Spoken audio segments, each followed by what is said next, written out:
Jericho and Sammy Guevara versus versus Action Andretti and Ricky Starks. Oh yeah, and then Jericho won because, of course. And what was it? What was after that? Darby Allin and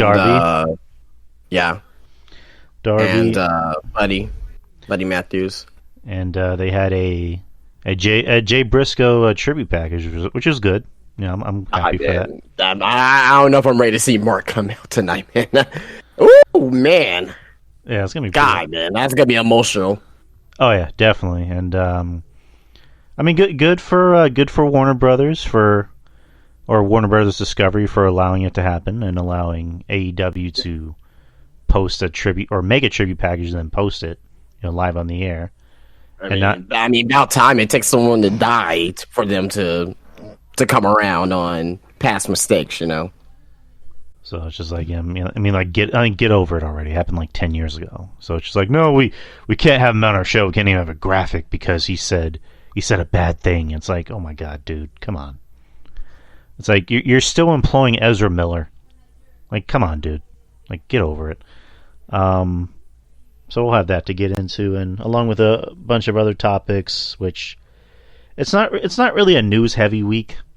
I mean, with the obvious, the Jay Briscoe and his daughter's situation, and the GoFundMe, and of course Royal Rumble predictions.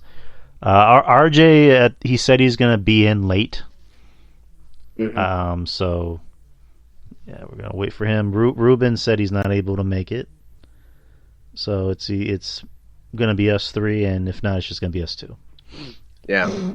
Okay, cool. Yeah. Not a lot of news stories this week. Very minor one out of Japan, but I don't think it's worth bringing up. But yeah. I mean, if you want to bring it up, you can. Yeah, we'll talk about it. All right, let's go ahead and do the intro. In 3, 2, 1. Hey, what is going on, guys? Welcome back to the show. It's Wednesday, 8:02 p.m. Central Time. Depending on where you're living, it could be 9:02 p.m. Eastern Time. If you live out in the East, it's Wednesday, and you already know what that is. You know what day that is, and you already know who I am. I'm Drew, and my podcasting partner in crime is Dustin from Spine Buster Tees. Spine Buster Tees. How you been, man? Good, man. Ready for this weekend. Obviously, it's going to be a very busy weekend for everyone here. If you're a wrestling fan and you live in Texas, not even Texas really, but like South Texas, Central Texas, and you're coming to San Antonio, pretty sure it's going to be a busy weekend for you. So I'm going to be doing some of the festivities around the city here. So yeah, man, it's going to be a pretty fun, dope weekend. I'm going to have 2 days off next week as well, Monday and Tuesday. So that's so that's going to be recovery days, if anything. So because Rumble's on Saturday, then I'm pretty sure like after the Rumble, like there's probably going to be like visitors who come in from the city, maybe downtown. So I may go out there and just kind of catch some of the vibes, may network with some people if I find some people out there, and yeah, pretty much it. But it's gonna be a really dope weekend, man. Can't wait. I can't wait either. It's one of those things where it's just like I have to keep looking at Ticketmaster to make sure the tickets are still there. Or I don't know. I'm weird. Like I have to keep looking every day or every other couple of days. I'm like, they're still there, right? Are you waiting to get your tickets at the last minute, or no? I already got my tickets, bro. Oh, okay, gotcha. Yeah, I got my tickets a long time ago. I got them the day. I got them the day they came out. I don't know if I mentioned where we're sitting in the section that's like closer to the floor. Okay. And it's right next to the entrance. Gotcha. Okay. So we're gonna be seeing everybody coming out, and it's gonna be fucking dope. And I can't wait. It's gonna be me and the missus and her sister. Yeah, it's gonna be awesome. Can't wait. I mean, we went to the Rumble in 2017. I didn't go in '07, which I'm still kicking myself for that, because that was my favorite Rumble.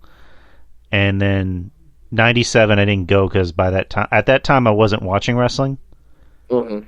so I didn't start watching wrestling until maybe like late that year. Yeah. So I'm happy. I'm obviously happy. We're all happy. Rumble's close to selling out, and that's just. I forgot what I was gonna say. Like Rumble's close to selling. Last I checked, there was like at least like 500 something seats left, and those are It's like not bad. the expensive seats. Like the cheap seats are already sold out. Yeah. Like nosebleed and shit. So anyone wants to get their tickets, get them now. Get them while they're hot. They're on fire. And I believe WrestleMania is sold out, if I'm not mistaken. And that was just with the rumor that The Rock was going to be there, and Steve Austin was going to be there. So it's pretty freaking awesome. But let's start with the news, and then we'll obviously end it on the Rumble. So this is an update for Jay Briscoe's daughters.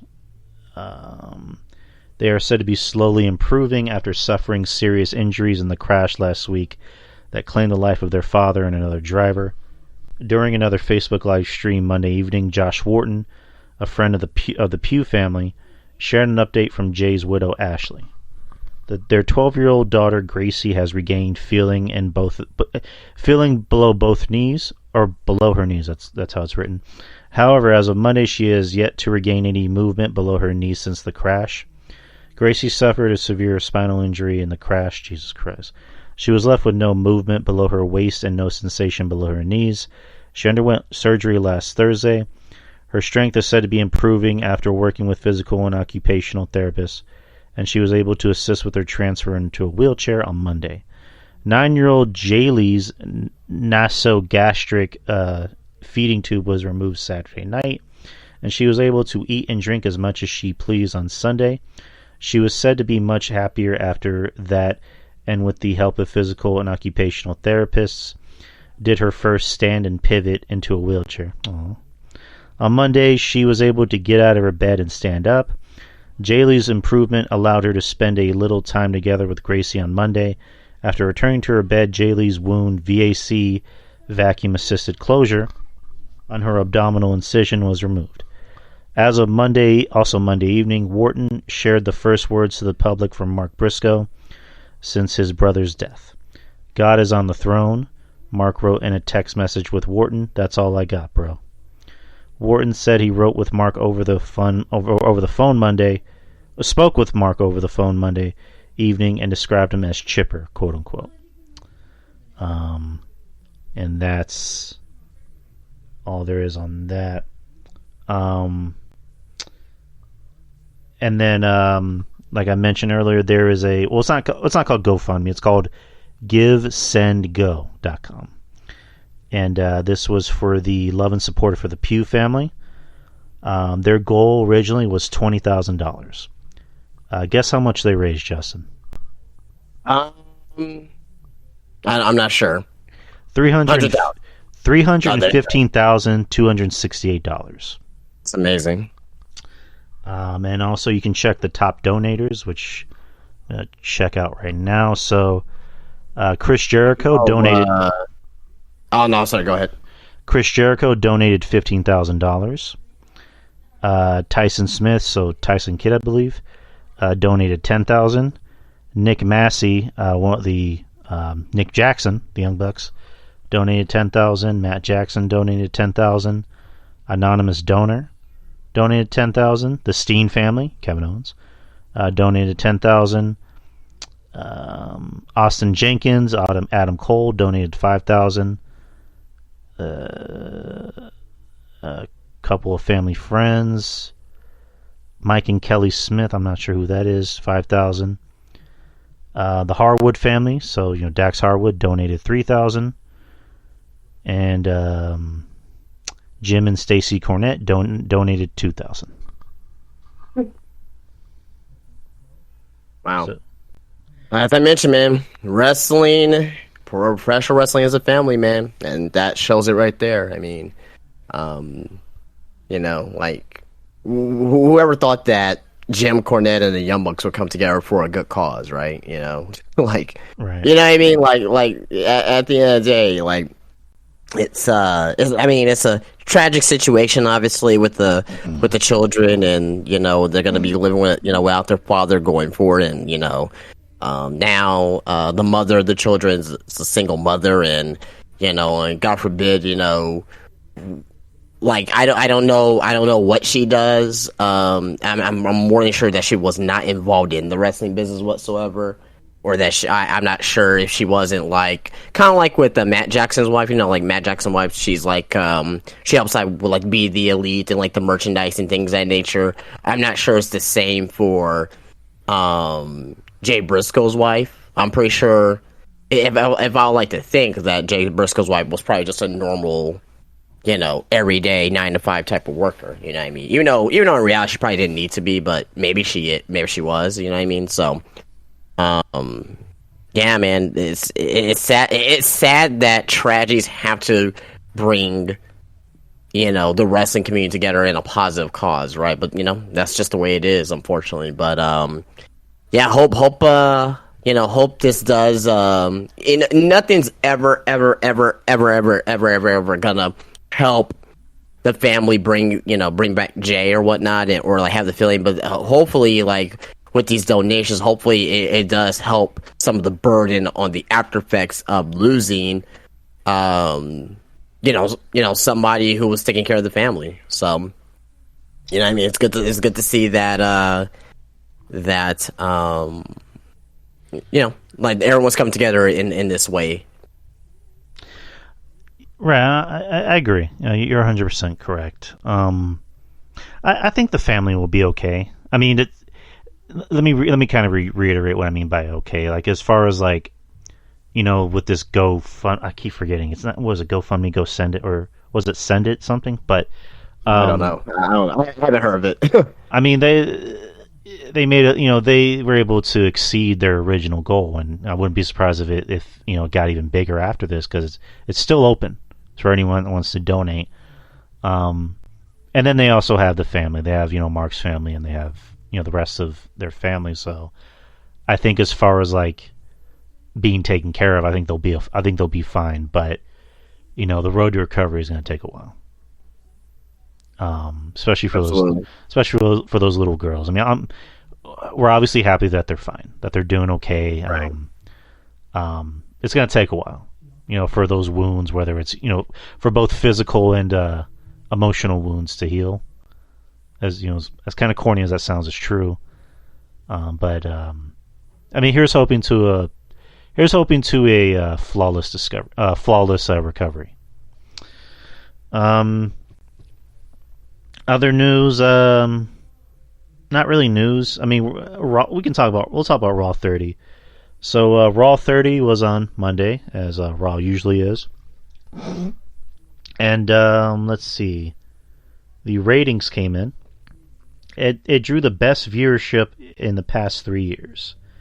Raw drew a 2.344 million, or just a 2.3 million. With 908,000 of those viewers being in the key adults of 18 to 49 demos, most valued by advertisers. And I mean, you kind of figured, because it's the Raw's biggest show of the year. It's their 30th anniversary, so you would have figured that there was going to be people watching out of curiosity, to at least see some old names. And yeah, man, that's really not that shocking. I thought Raw 30 was good. I saw people that were kind of, like, divided on it for multiple reasons. Like, one of the reasons, or I guess one of the big reasons being, is that you barely saw any of the women on the show. They had to cut the steel cage match with Becky and Bayley due to the opening segment, which we'll get into it. The opening segment with Roman and Sammy and them, going a little bit too long, which I'm kind of fine with it, because that kind of match seems more like a main event rather than just, like, let's put it in the middle of a show.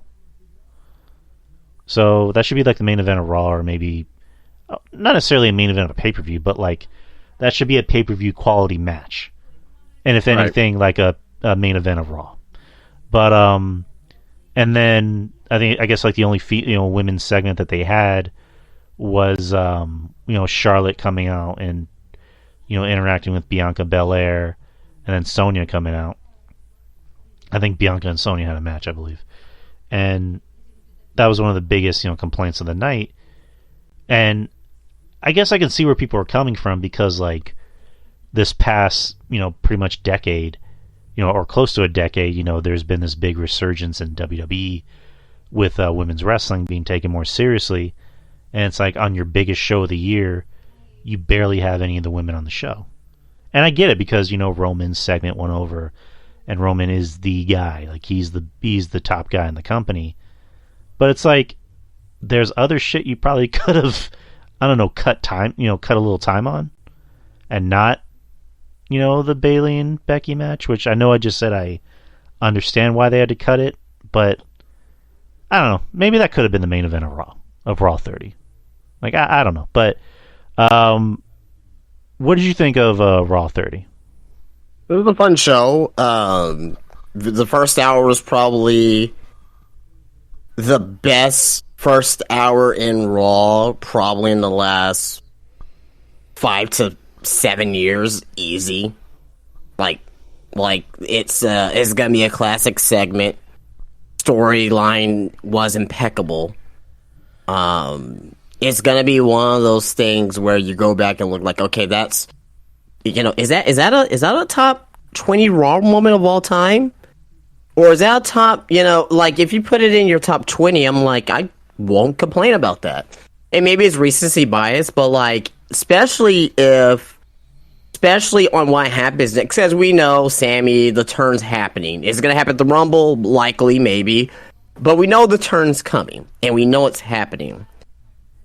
If that, if it holds up, that segment, like, I really think that particular segment there with the Usos, Jey Uso kind of, defending Sammy, right? Even though if you've been paying attention, you kind of saw that coming along a mile away.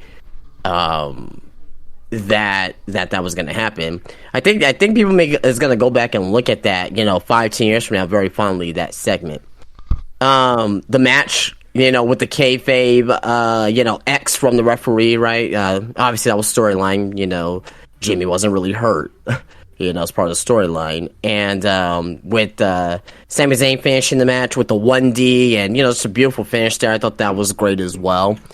The rest of the show, Bayley and Becky, they didn't have their match. Okay, I get it. And, people are complaining about it. Yeah, okay, sure.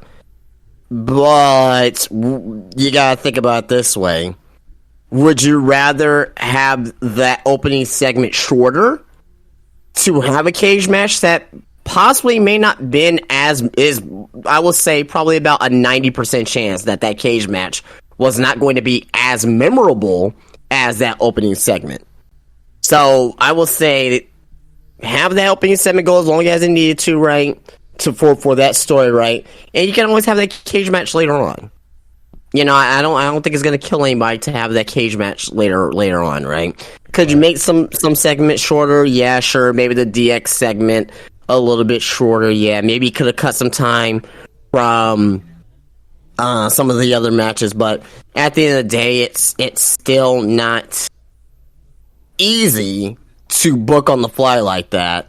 Even Triple H kind of alluded to that as well. You know what I mean? But you were saying, oh, well, the women they didn't really get any chance to show. Well, Bianca Belair and Charlotte Flair came out, and you had the promo segment with Alexa Bliss, and you had the match with Bianca Belair and Sonya Deville. Why isn't one mentioning that?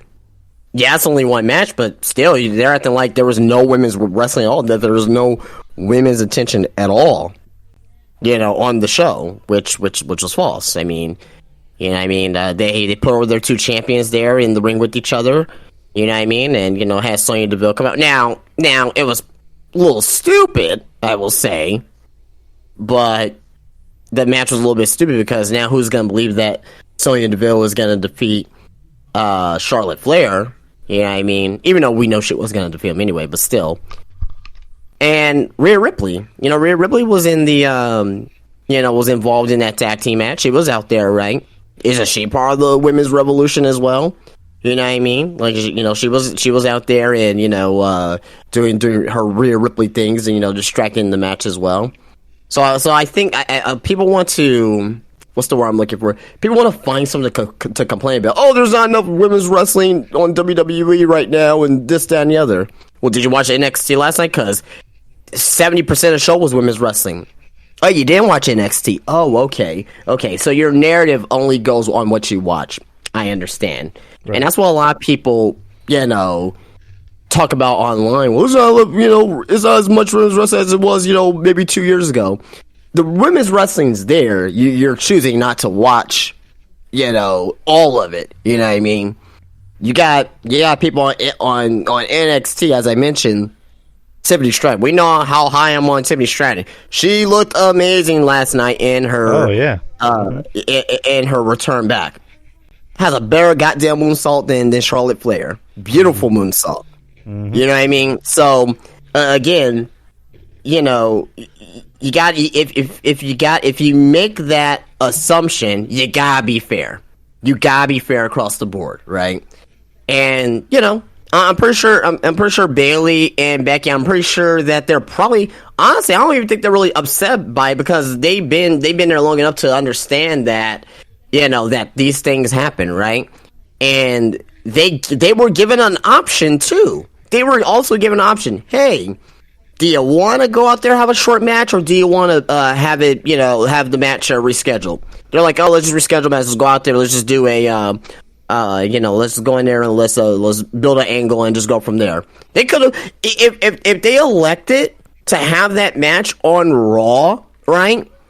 And it was end up short. Even more people would be complaining about it because the women, they don't get enough time. You can't win with some of these people. You can't win. And I'll say it once and I'll say it again and I'll keep saying it until the cows come home. Women's WWE Twitter is the goddamn worst. Women's WWE Stan Twitter is the goddamn worst. I'm sorry. Like, it's a bad look on that side of Twitter. But yeah, Raw was good though.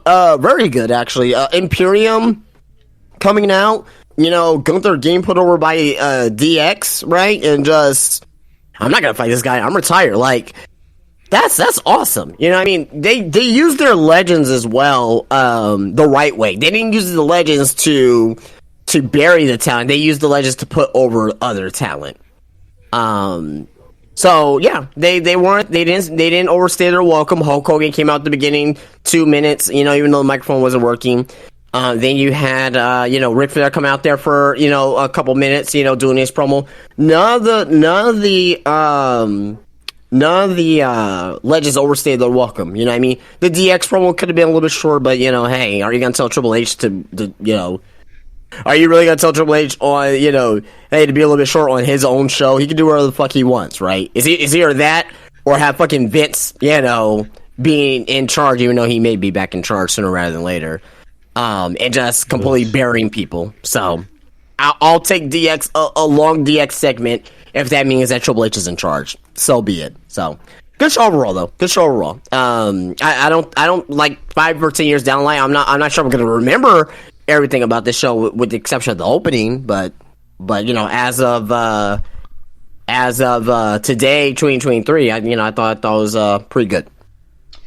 I mean, with the DX segment, I did see a lot of people complaining about it, and yeah, it was goofy. I mean, anytime DX does come back, it is kind of goofy because it's just. Well, that's DX though. That's their whole shtick. Yeah. Well, I know, but it's just like these guys are kind of old and they're acting like they're 20, which I get it. I'm not complaining, just but like I knew they weren't going to bury Gunther.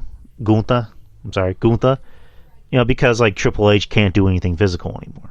Shawn can get physical, but I don't think he would want to. And then, Get the little super, sure. Oh no, I know. And then Road Dogg is, oh boy. And then X-Pac, it looks like he can work, but yeah, I mean, I knew they were going to put him over, but it was just, again, it was kind of a goofy segment. Then you had Kurt Angle out there for whatever reason, which I thought was funny.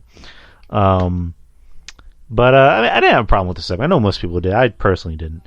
The rest of the show, the main event with Lashley and Theory, I thought was good. I mean, with Lesnar coming out, that I kind of suspected because in the past couple weeks, Lashley has been calling out Lesnar, very subtly, but not so subtly.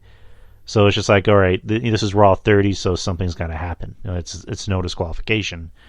And then Lesnar comes out, then he F5s Lashley, and then he F5s Theory onto Lashley. So I guess we're getting, Lashley and, Brock at Mania, which, now you got, the possibility of, them teasing the Hurt Business game back together. Like, it just makes it that much sweeter. So I'm good with that. I enjoyed the show from beginning, middle, end. The Bloodline segment. Let's talk about that. It was supposed to be an acknowledgement ceremony, but then they turned it into the trial of Sami Zayn, which I actually came home late for because I was getting something to eat. So I got home and I got there maybe midway through it, and that was when Sami, I guess, gave his opening statement where he said, "In my defense, I have no defense." And that's when Roman, I just like Roman's facials. Like, he just always looks like he's mad about everything. He's just like, "So what you're saying is you got no defense? That's it. I'm done. Solo." I just thought that was funny when you just said Solo. And then Solo goes up to him and is about to give him the Samoan spike, and that's when Jay stops him and says, "I got my own evidence," and showing the times that Sami put his ass on the line for the bloodline. And and that's when Roman says, all right, or like he said, you proved yourself tonight, but I don't want to see you at all until Saturday, because then that'll be your final assignment. And then next was the tag match with the Usos and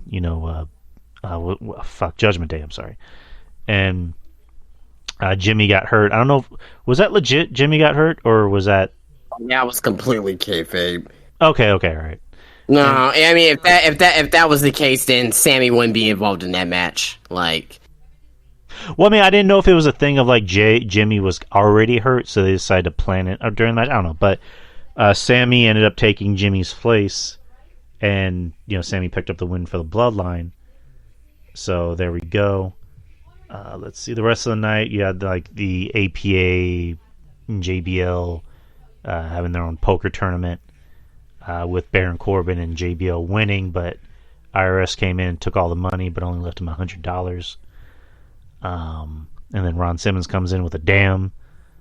LA Knight comes out and calls out Bray Wyatt, said we got Undertaker, who was teasing the dead man, but came out as American Badass. And that's when Bray Wyatt came out and cornered him, and Taker had him in a chokeslam. I felt old when people on Twitter was like, "What is this theme song from Undertaker?"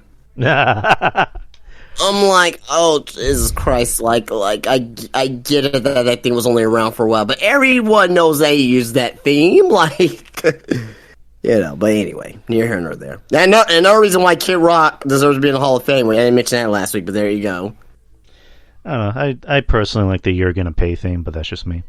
Yeah, Taker came out, looked like he was going to chokeslam Knight, and then he pushes him over to Bray. Bray does Sister Abigail. So LA Knight got a nice rub from Taker. And then I guess kind of the big highlight of the segment was Taker goes over to Bray and whispers something in his ear, which is basically his way of passing the torch to him. Have you heard what he actually said, or what has been said? No, I'm pretty sure that's gonna come out. The only one that's gonna be able to tell us is either Taker or Bray.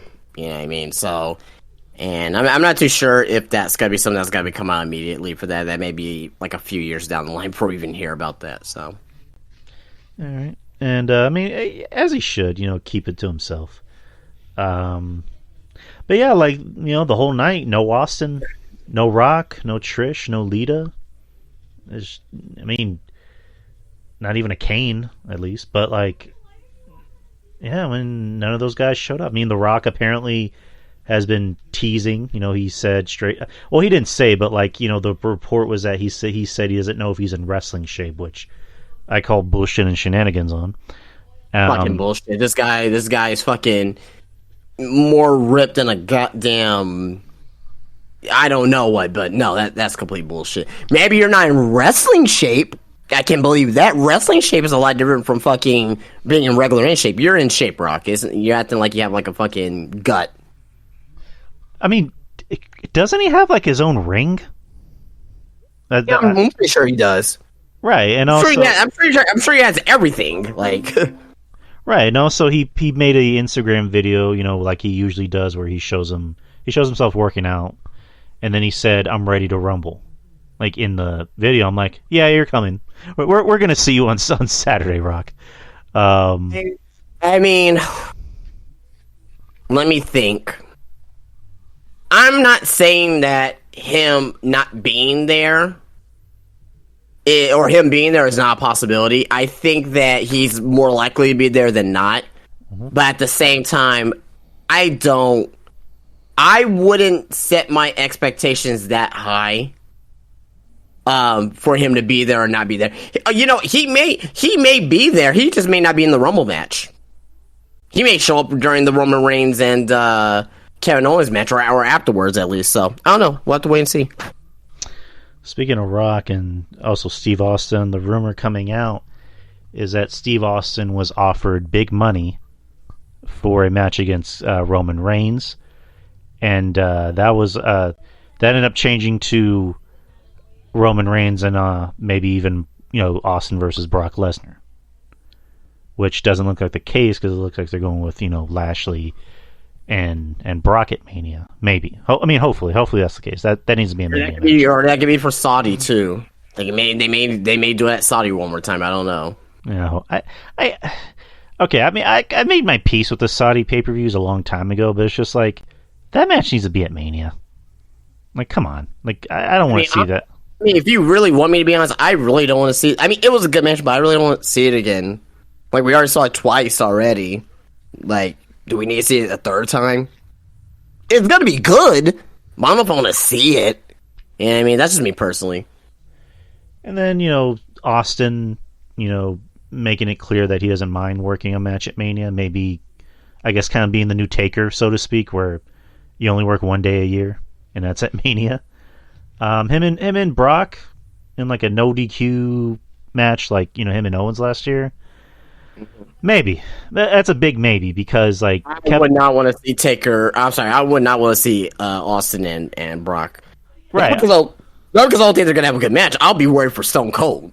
Right. I was gonna say that. I was just about to say that because like him and Owens are a different story because Owens is more of a safer risk because you don't have to worry about Owens doing anything, I guess, dangerous to Austin because Austin hadn't wrestled a match in, was it 19 years? Mm-hmm. Whereas Brock, I'm pretty sure Brock wouldn't hurt Austin on purpose, but Brock's also Brock. He's a big motherfucker. Yeah. But I don't know. It's one of those things of like, I don't know. Like, I don't think we'll ever know. Austin and Reigns. I mean, I guess not I guess that would make sense because again, Reigns is more of a safer risk because you don't have to worry about Reigns hurting anyone, let alone Steve Austin. No, I wouldn't want to see that at all. Jesus Christ! Not for Mania. No, I know, not for Mania because it's like okay, we're gonna go into Mania. Is Austin gonna win the match? No. Like, what will be the purpose behind? Like, no, I don't want to see that. Like, and you're possibly going to be taking a spot from. It's kind of like the same thing with the Rock. You're possibly taking a spot from, maybe you got Cody, and if it's Austin versus Reigns, does that mean Austin's in the Rumble and he wins the Rumble? I mean, that'd be pretty fucking cool if he came out. I mean, it'll be cool. Don't get me wrong. It'll be cool. It will be fucking awesome. I'll pop. I may cry. I'm not. You know what I mean? I'll be honest. I'll cry too. I mean,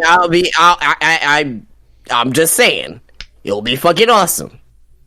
After that, we gotta live with a build. Be a great build. But is it SummerSlam? Hell, at next year's Royal Rumble, right? You know what I mean? A Saudi show. Fucking any other show but WrestleMania. You can't, no. If it's not Cody, we don't know if it's gonna be two time. We don't know if it's gonna be 2 time matches. Roman Reigns is gonna wrestle twice. We don't know that yet. And at first, I was one of the ones I was like, I don't know if I want to see that. You did bring that up like way earlier last year, but now I'm definitely on board with that, with the 2 match idea, because you'll satisfy both. Now, if you can get Rock, that's fine. I'm cool with Austin and Roman. If you get the 2 matches, that's cool. Don't have Austin win, but I'm good with that. Then from there, you can probably do that on night 1. Then on night 2, you could do Cody and Roman. They have Cody take the belt off of Roman there. So yeah, I mean they're gonna have a lot of moving parts here coming up. Like in the next week, when we talk about this next week, we're gonna have a clear indication what the hell is gonna happen at WrestleMania. Hopefully, another thing that's kind of come into play is that it looks like they're resplitting, the titles, not the tag titles, and also the world titles, because Kevin Owens had said in the promo on Monday, I'm going to take that Universal. You've held that Universal title way too long.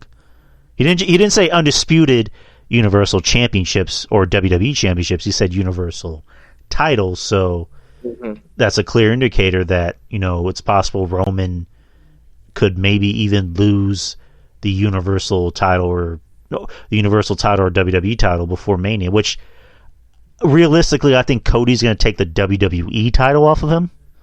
As far as like the Universal title, I don't know. Like, and we'll get into it with the Rumble predictions, but it's funny because like I'd been like a big proponent for the company to split up the titles, because I was like, we need just one champion, because having 2 champions is just, it's a bad move. And now when Roman, unified the titles and then he got that new contract, which deservingly so, it's like, maybe we need to go back to having 2 champions on each show, because now this, it seems like not a lot of guys are getting over. And with 2 champions on, one on SmackDown, one on Raw, it gives more guys an opportunity to get over. Which let me jump into this segment, because I saw this quote from him. And speaking of another guy who hasn't really gotten over, and this is a guy I like. This is a guy we both like. Karrion Kross. Mm-hmm. So Kross had he had a quote where he sat down with Scott Felsteed of Muscle and Fitness to discuss a wide variety of topics. And he talked about his days in NXT. And he had a quote that I thought was kind of unique, where he said, I like to think of Karrion Kross not actually as a human being. I like to think of him as a very dark energy in the room.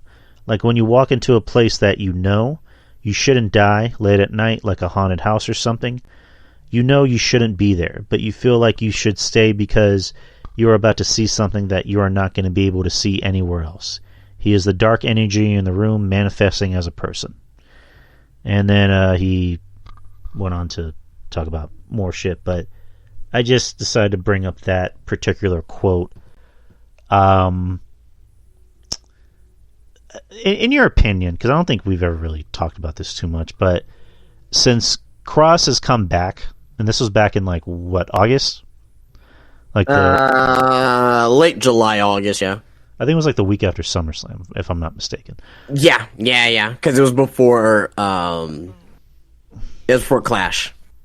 Right, and so in your opinion, how do you think the Kross comeback has kind of been since he's been back? if I had to rate out of 10, maybe a 6 out of 10. Okay. Underachieved, but I don't really think I don't want to say it's his fault. I just think that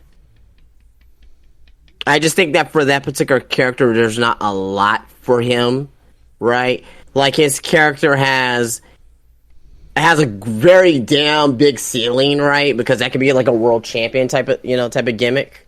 You know what I mean? Mm-hmm. But yeah. I really think I think that because he's only been back for what, 5 months, right? Yeah, 5 months. Yeah, 5 months. So, I mean, there's still time. Like, I want to still give it time. Like, I want to see what happens going into WrestleMania and after WrestleMania. Kind of see on how they handle him, right? First, let's try to get some gold on him, right? You know what I mean? Because I think he came in when Gunther, he came in with Gunther already champion, right? Intercontinental champion. He's on the SmackDown brand, and Roman Reigns is the king of SmackDown, right? So like, there's really, you know what I mean? Like he came in with the 2 longest champions in WWE on his brand. What else can he do other than just be in random feuds? You know what I mean? So you kind of have to look at it from that perspective as well. Like, these people were coming in to SmackDown, or coming back to the main roster. If people who are kind of like, oh, Gargano, hasn't really, done much. Well, that's true, but I really think that Gargano was going to be with Tommaso Ciampa, and Ciampa got hurt, and that kind of ruined the plans for that. So now they have, Gargano in limbo until Ciampa gets back. You know what I mean? So, but back to Cross, his promos have been great. I think his promos has probably been like an 8 out of 10.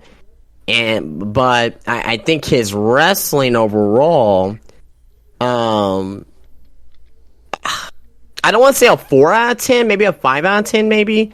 You know what I mean? Like, with it's not really because of his in-ring, because he can wrestle, it's just his style slow. If he speeds it up a little bit, if he makes it a little bit more tighter, I think it will be a lot better, but, I don't know. But with Cross, I'll just give it more time. That's all I can really say. You kind of hit the nail on the head, because like that's kind of one of my biggest gripes with Cross is that he wrestles a very slow and methodical style. Yeah. And I just think that's weird, because like his whole thing is, I'm the killer, quote unquote. Well, not quote unquote, but I guess pun intended. No pun intended. And you're not getting the impression that he's really beating the shit out of people out there. Like, you look at Drew McIntyre, and what is he, like 6'5", and he wrestles a very faster and very aggressive style. Right. Sheamus, same thing. Braun, same thing. Even Kevin Owens. Kevin Owens wrestles a more aggressive and fast-paced style. You look at Cross, and it's just like he's not really doing anything that makes it look like he's hurting the other guy. When his whole gimmick is on the killer, it's like, well, you're not really being a killer, man.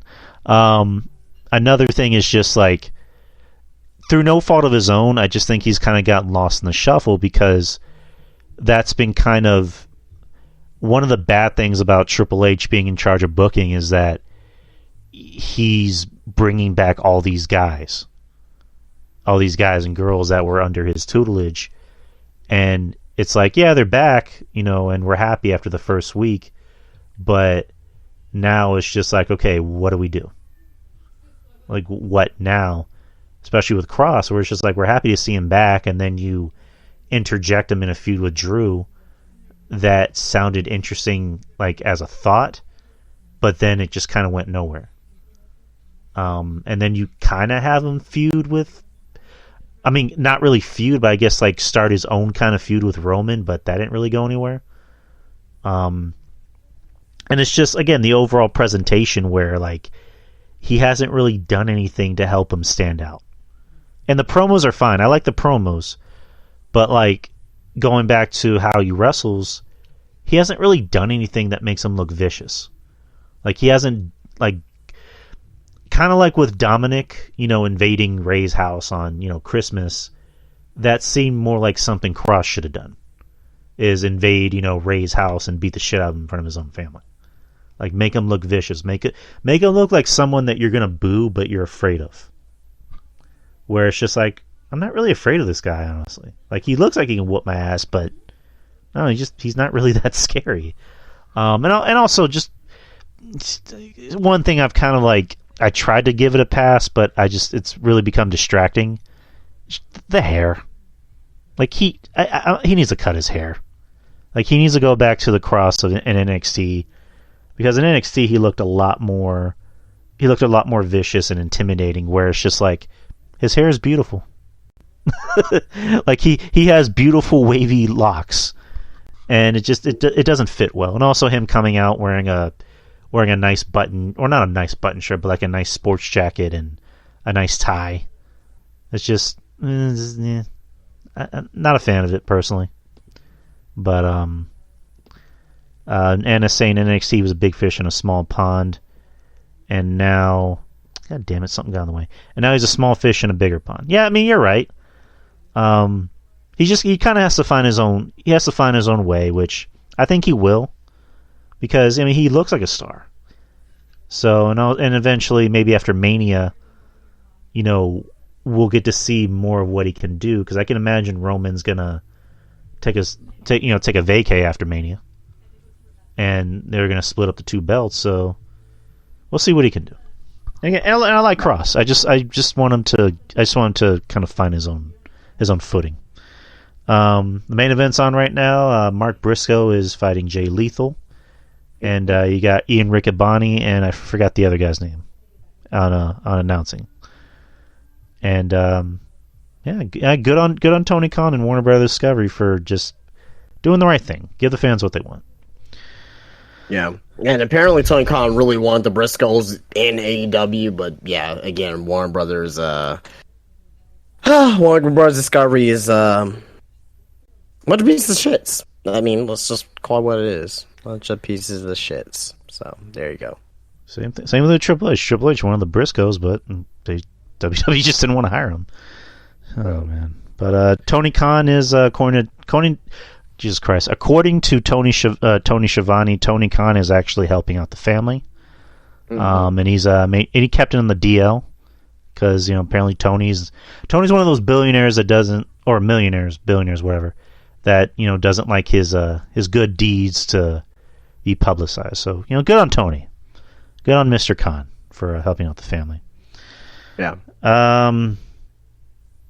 Let's see, what other bit of news do I have? I had a Kevin Nash quote, but I don't know if it's. I mean, he's fine, but like he said on his podcast that he wants to do he wants there to be an Attitude Era movie. But I mean, I don't know if that's really any bit of news.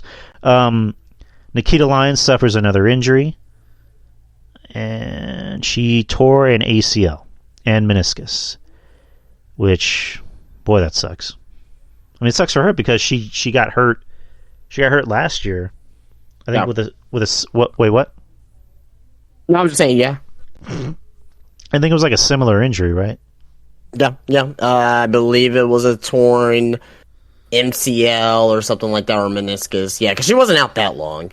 She's gonna be out for like 9 months to a year. Jesus Christ! I mean, her and Chris Statlander. I mean, just girls who look like, women that look like they can be money, but it's just like, you guys just, unfortunately, you get the injury bug, which sucks. Yeah, they got the Mysterio knees.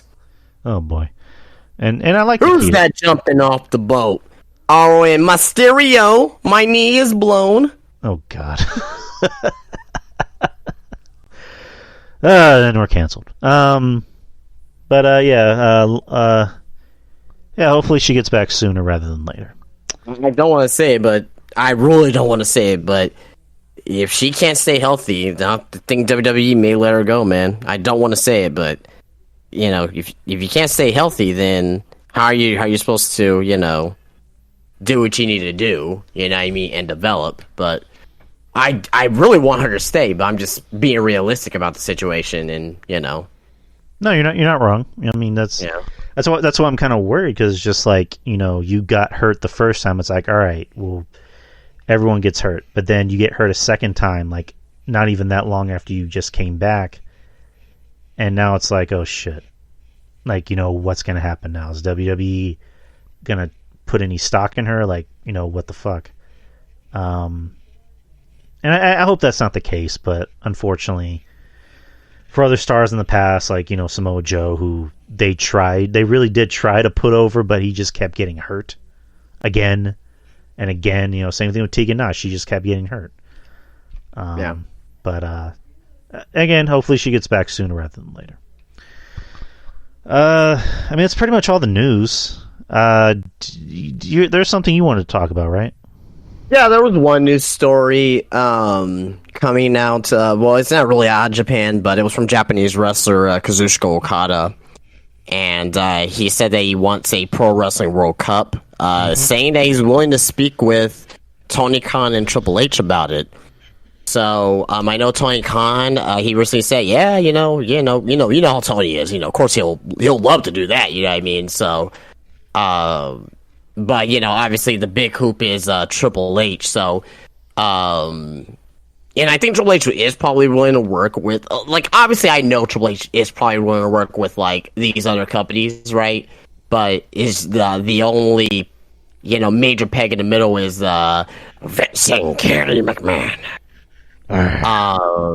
So yeah, I mean, so he was speaking with a Tokyo like a Tokyo sports paper or whatever, and Okada, he basically campaigned for a Wrestling World Cup, and he was stating that he'll visit with Tony Khan and Triple H to make the idea a real thing, reality. So and I think he kind of compared it to soccer has a World Cup and rugby has a World Cup, and you have the Olympics or whatnot. How can we he was basically saying, how come we can't have that in professional wrestling? What's the deal? What's the hold up? You know what I mean? Let's get our egos to the side. You know what I mean? He was basically saying that this will be better for not just in Japan. This will be better for wrestling in general. You know what I mean? Make the business more healthy. So, which is not lying about. He's definitely telling the truth for sure. So, what would be your opinion on a Wrestling World Cup? What would be your opinion on that? That would be pretty fucking cool. I mean, back when we were kids, I mean, I don't know if you did this, but I would, kind of do fantasy booking of, different wrestlers from different companies having a big tournament. Oh yeah, for sure. Yeah, I used to create wrestlers all the time, in the video games and stuff, No Mercy or I would.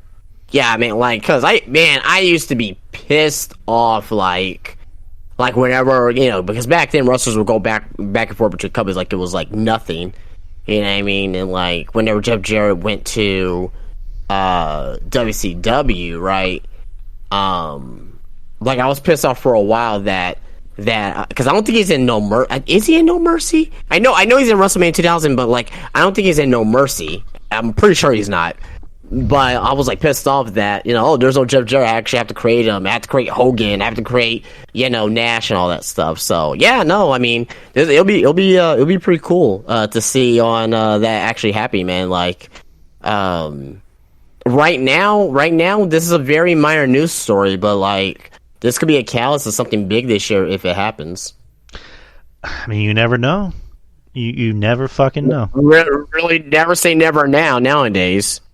I mean, because I'll still kind of fantasy book, but more so in my head. I'll do the occasional. What would it have been if we got Shawn Michaels versus AJ Styles in his prime? AJ in his prime versus Shawn in his prime, or what would it be if we got Kenny Omega versus Roman Reigns? I still do that. I'll do that in my head. Those could be bangers, as they say, or Eddie Guerrero versus Owen Hart. Like those would be great fucking matches. And is asking, would it be booked with storylines or just standalone matches? I mean, you got to have a storyline. I mean, because like the idea of let's say Shawn Michaels in his prime versus AJ in his prime, you got to have a storyline there. Like every match needs a storyline. The thing could be AJ saying everyone always said I was like a modern day Shawn Michaels, but I'd say Shawn Michaels is just an AJ Styles wannabe. Like that could be like the storyline, is that AJ's trying to prove himself as being the showstopper, the headliner, the main event, and it's just Shawn trying to remind people did you guys forget who I am?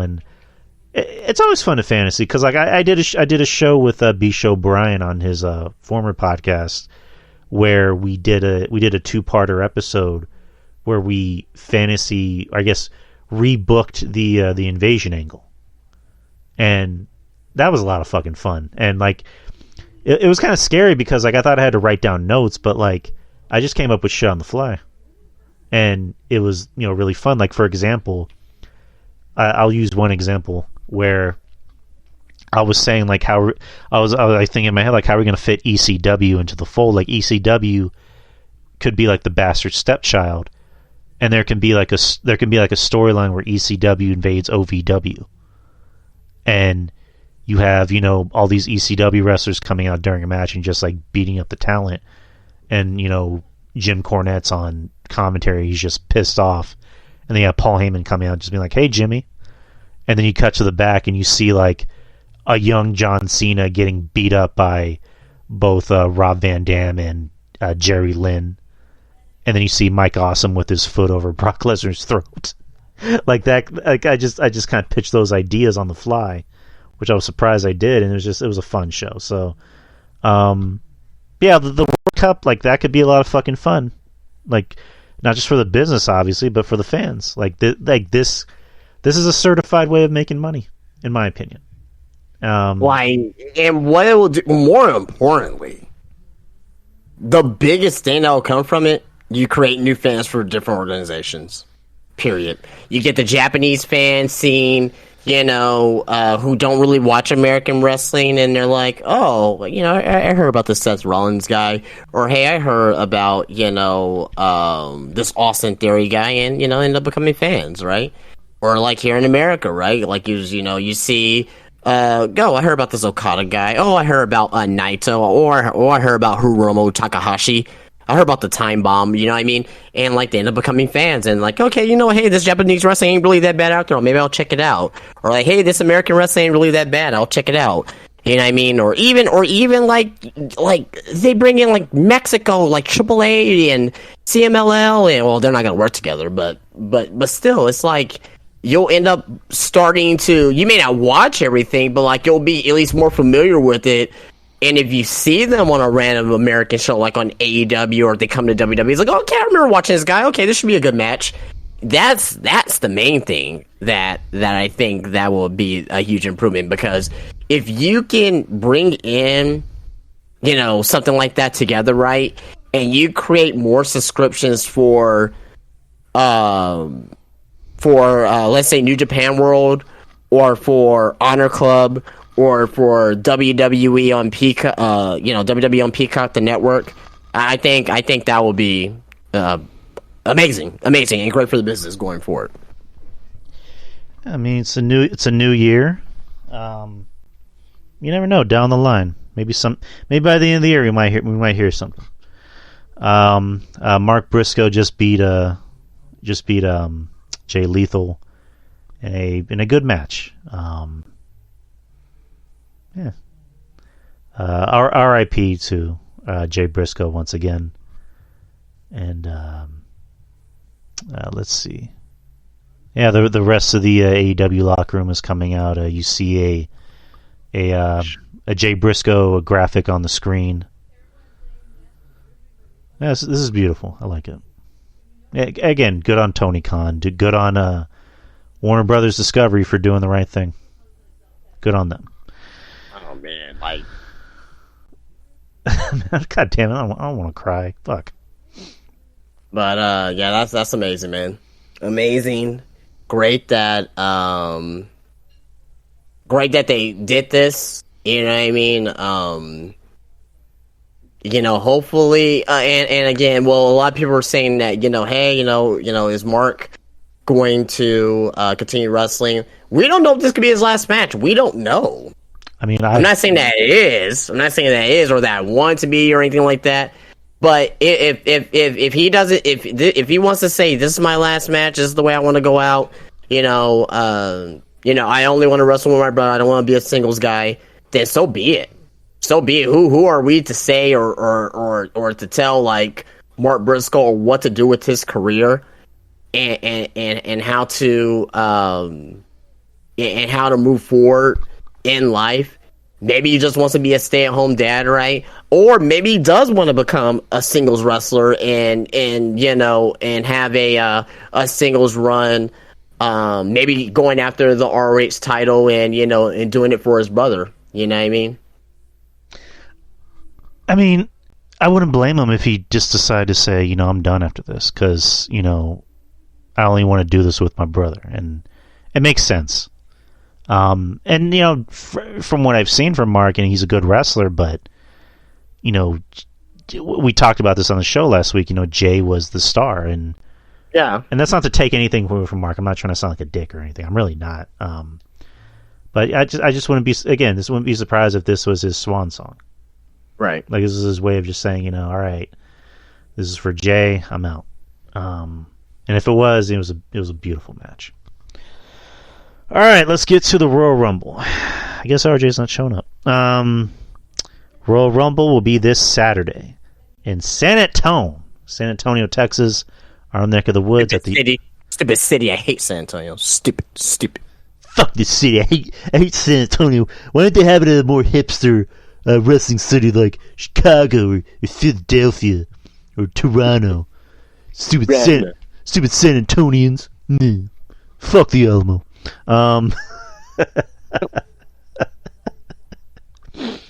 Yeah, fuck the Alamo. Okay. Yeah, well, fuck the Alamo. San Antonio, Texas. You know what? And all these people that are gonna be coming to our city, they're just gonna go by the Alamo. Like, oh well, the Alamo's right down the street from the Alamo Dome. Let's go see it. They see it. I expect this to be a lot bigger. That's what people are gonna say.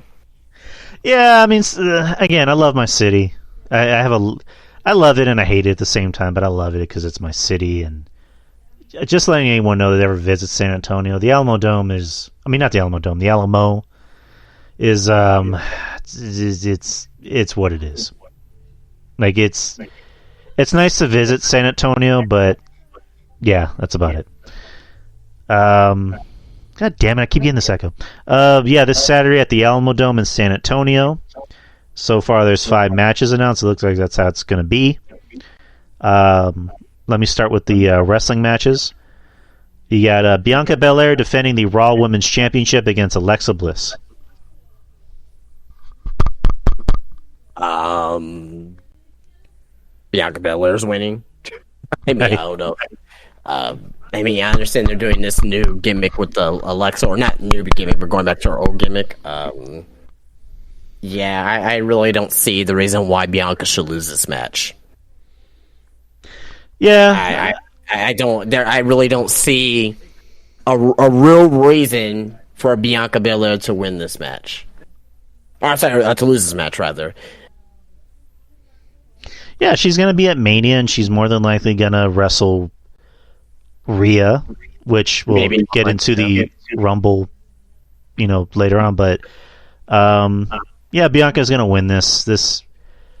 I don't. Again, I don't have an interest in this match personally because I don't care about Alexa Bliss. I don't care about her being evil and playing with puppets again. That doesn't mean shit to me personally. And I'd rather see Bianca wrestle somebody else. That can actually give her a good match. And yes, Maurice, I know the Spurs suck. Me and Justin know the Spurs suck, and we want them to suck. So let me ask you this. So for Alexa, right? Would you rather see her in the Rumble, or would you rather have her in this match on a match that that she's gonna lose? Because if she was in the Rumble, I'll probably be a little bit afraid that WWE will pull the trigger on Alexa Bliss over Rhea Ripley.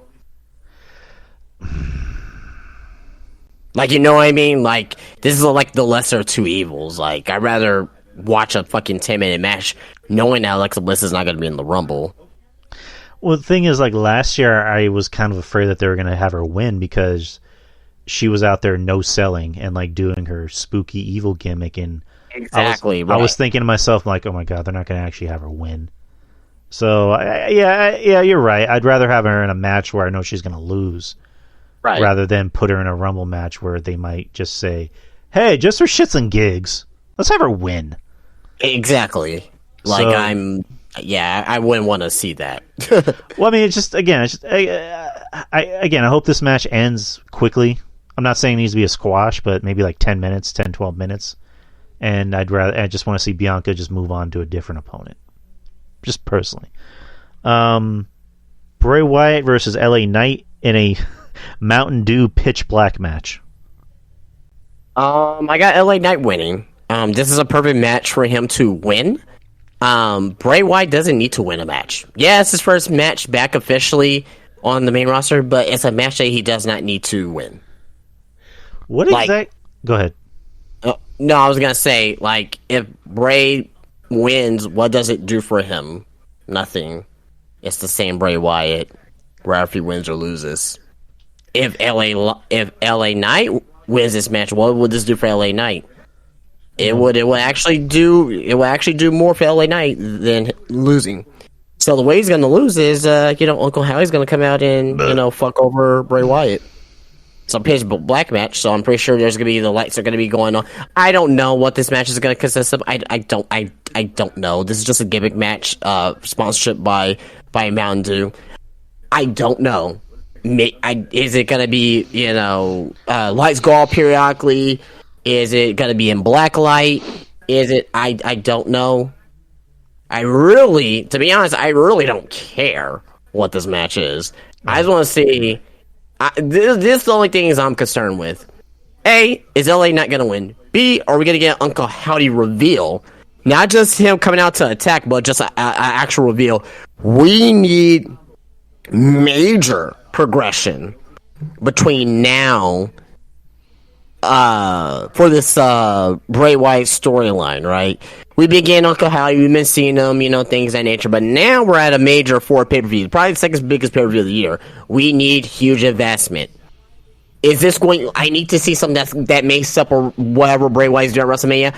I need to see that going into the Royal Rumble and during this match. I need to see something. So we'll have to wait and see on how they handle that. But yeah. So do you think Alexa Bliss will play a role in this match? I don't know. I don't know. I think Uncle Howie's going to play more of a factor in this match than Alexa Bliss. I really think that Alexa may play a role maybe in the weeks going forward, right? Maybe Bray Wyatt plays a role in the Alexa Bliss match. Maybe who knows? And maybe I don't know. It's a good I don't know, because if I don't know, then that means it's not predictable. And I like my unpredictability in wrestling, right? Unpredictable is good. I love it when I don't have to predict every single thing, right? There's good predictability and bad predictability, right? There's good unpredictability and bad unpredictability. I put this in the realm of good unpredictability for this year. So, yeah, LA Knight's gonna win. He needs to win. He's already in a better position. Like, I'll put it to you this way: LA Knight 9 months ago, Vince McMahon is LA Knight. Fuck off, just straight up, just fuck all the way off, right? Right. Triple H's LA Knight has been one of the better stars that has been built up. If Vince McMahon, his time away, cannot see, like, oh man, this LA Knight's not that bad after all. If he can't see that shit, then why the fuck is he back? I'm sorry, I'm still pissed off that he's back. But it's weird because, like, he looks like somebody Vince would like. Like, he has the body, he can talk. I mean, he's not a terrible wrestler. He's not even like a bad wrestler. He's he's not great. Don't get me wrong. I'm not saying he's like fucking like Osprey Right. or fucking Omega or anybody like that. But and not everybody has to be. Well, yeah, not everybody has to be either. But even like at that, it's like he gets his point across in the match. You know, I mean, he can tell a story in the ring, and he can get. And here's the thing: he can get heat. Right. He knows how to be a heel. He knows how to talk like a heel, and he knows how to get himself over. So, I'm happy with this LA Knight. I'm happy that he's being put in a bigger spot. Right. And he has his first like WWE pay-per-view match against a big star. So it's one of those things that like I'm hoping he wins because this can do a lot for him. And also heading into Mania, you can give him a hot feud. But it's just they really seem to have like a boner for Bray Wyatt. It's one of those things of like they're hot for him and then they're cold for him. So I don't know. I can't imagine them. Oh, and here's RJ. I can't imagine them bringing back Bray and having him lose in his first match on the show or first match back in what is it, like 2 years? So I don't know. Hey RJ, what's up? RJ, What's going on, guys? what's going on, man? Not much.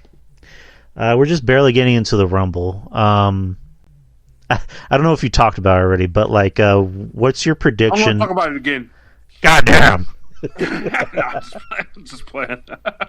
But what's your predictions for the women's match, the Bianca and Alexa?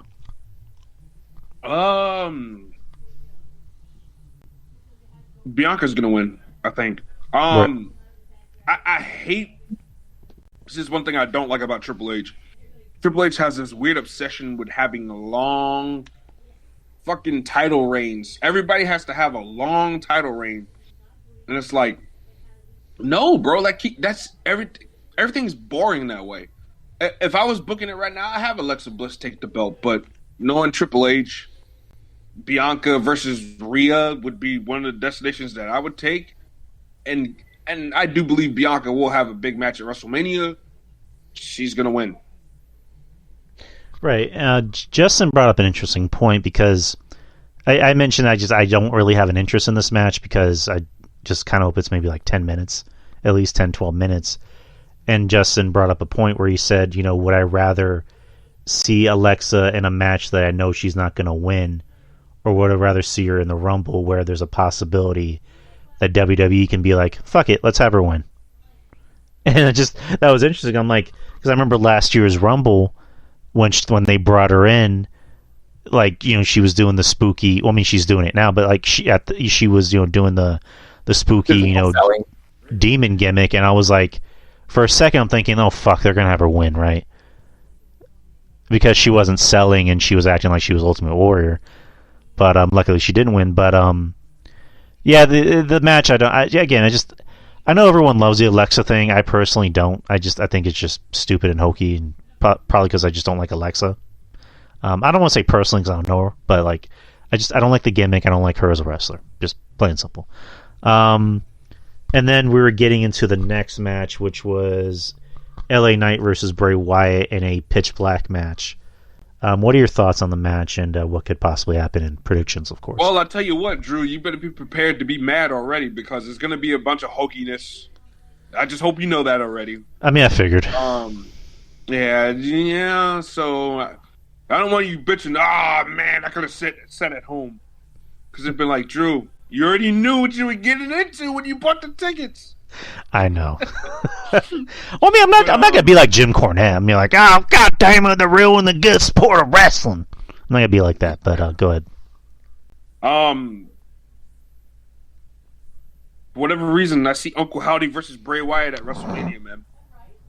Okay. I think Uncle Howdy fucks Bray Wyatt over. LA Knight wins. That's what Justin said, because I agree. I like LA Knight. I like this LA Knight that Triple H brought back. Because again, like he looks like a star. He talks like a star. He cuts great promos. He looks like $1 million. and it shows the crowd like a star. Yeah, like this guy is getting himself over. Like this guy can get heat and get himself over. And we're going into WrestleMania, so who knows what his big Mania match could be? Like hopefully he does get a Mania match, but like I think I'm on board with not Roman, but LA Knight possibly winning, and then Uncle Howdy come out to fuck with Bray, and maybe possibly even Alexa to come out and fuck with Bray, and LA Knight getting the win, because I think LA Knight needs the win a lot more. Right, I think it will happen. I think there's also a good chance in this matchup that we might see. Look, hey, I'm getting it out of my system because I know what I'm getting with Bray Wyatt. We're going to see his multiple personalities. I'm pretty sure we're going to see the either worlds, man. We're going to see the Fiend. We're going to see Wyndham. We're going to see Sister Abigail. Husky Harris. The Bray Wyatt version of Sister Abigail. Oh, God. You're going to see Husky Harris. Then we go see JoJo. JoJo's butt muncher. We're going to see it all come to Rumble. So I hope everybody knows that. So I don't want to hear the bitching and moaning and crying on Saturday when it happens, because, hey, we all know what we're getting there. I don't have a problem with Bray Wyatt like other people do, because I know what I'm getting with Bray Wyatt. And if I know what I'm getting with it, there's no need to bitch. There's no need to cry. It's a part of the show. I'm immune to it. Whatever. So I know what I'm getting myself into. But yeah, I do see LA Knight winning because of the Howdy stuff. I just see Bo Dallas and Bray Wyatt having a match at WrestleMania, because that's who I believe Uncle Howdy is. You can't tell me it's not Bo Dallas. The people are like, that's Vincent. Vincent is skinny, all right? Y'all seen Vincent? Y'all seen the shoulders? Like he's skinny and he's tall, and like you could definitely, like, his dreads will like come out underneath that mask. Like, I don't exactly. And Bo, the last time we saw Bo was getting bigger. He was getting bigger. Not necessarily in great shape, but I mean, he wasn't in bad shape either. He was just kind of, in shape, out of shape guy. So yeah, Bo's been. It's Bo, and they're gonna have a match at WrestleMania. I just see it. I feel it. It's gonna happen. So I think that's how we get that started, and LA Knight gets a win. LA Knight's been promoting his ass off of this match, man. If he didn't know any better, you would think it was a match that he pitched. Because of the promotion. I don't know if you guys see the promotion. It's a lot of heavy promotion for this match on social media. Oh, yeah. It's on Facebook. It's on Instagram. It's on Twitter. Well, fucking Mountain Dew's promoting it. Yeah, but I mean, they are.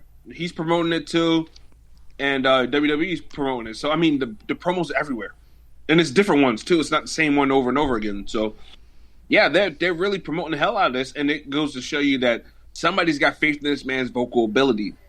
Because I've never seen another company run ads like this for a wrestling match before.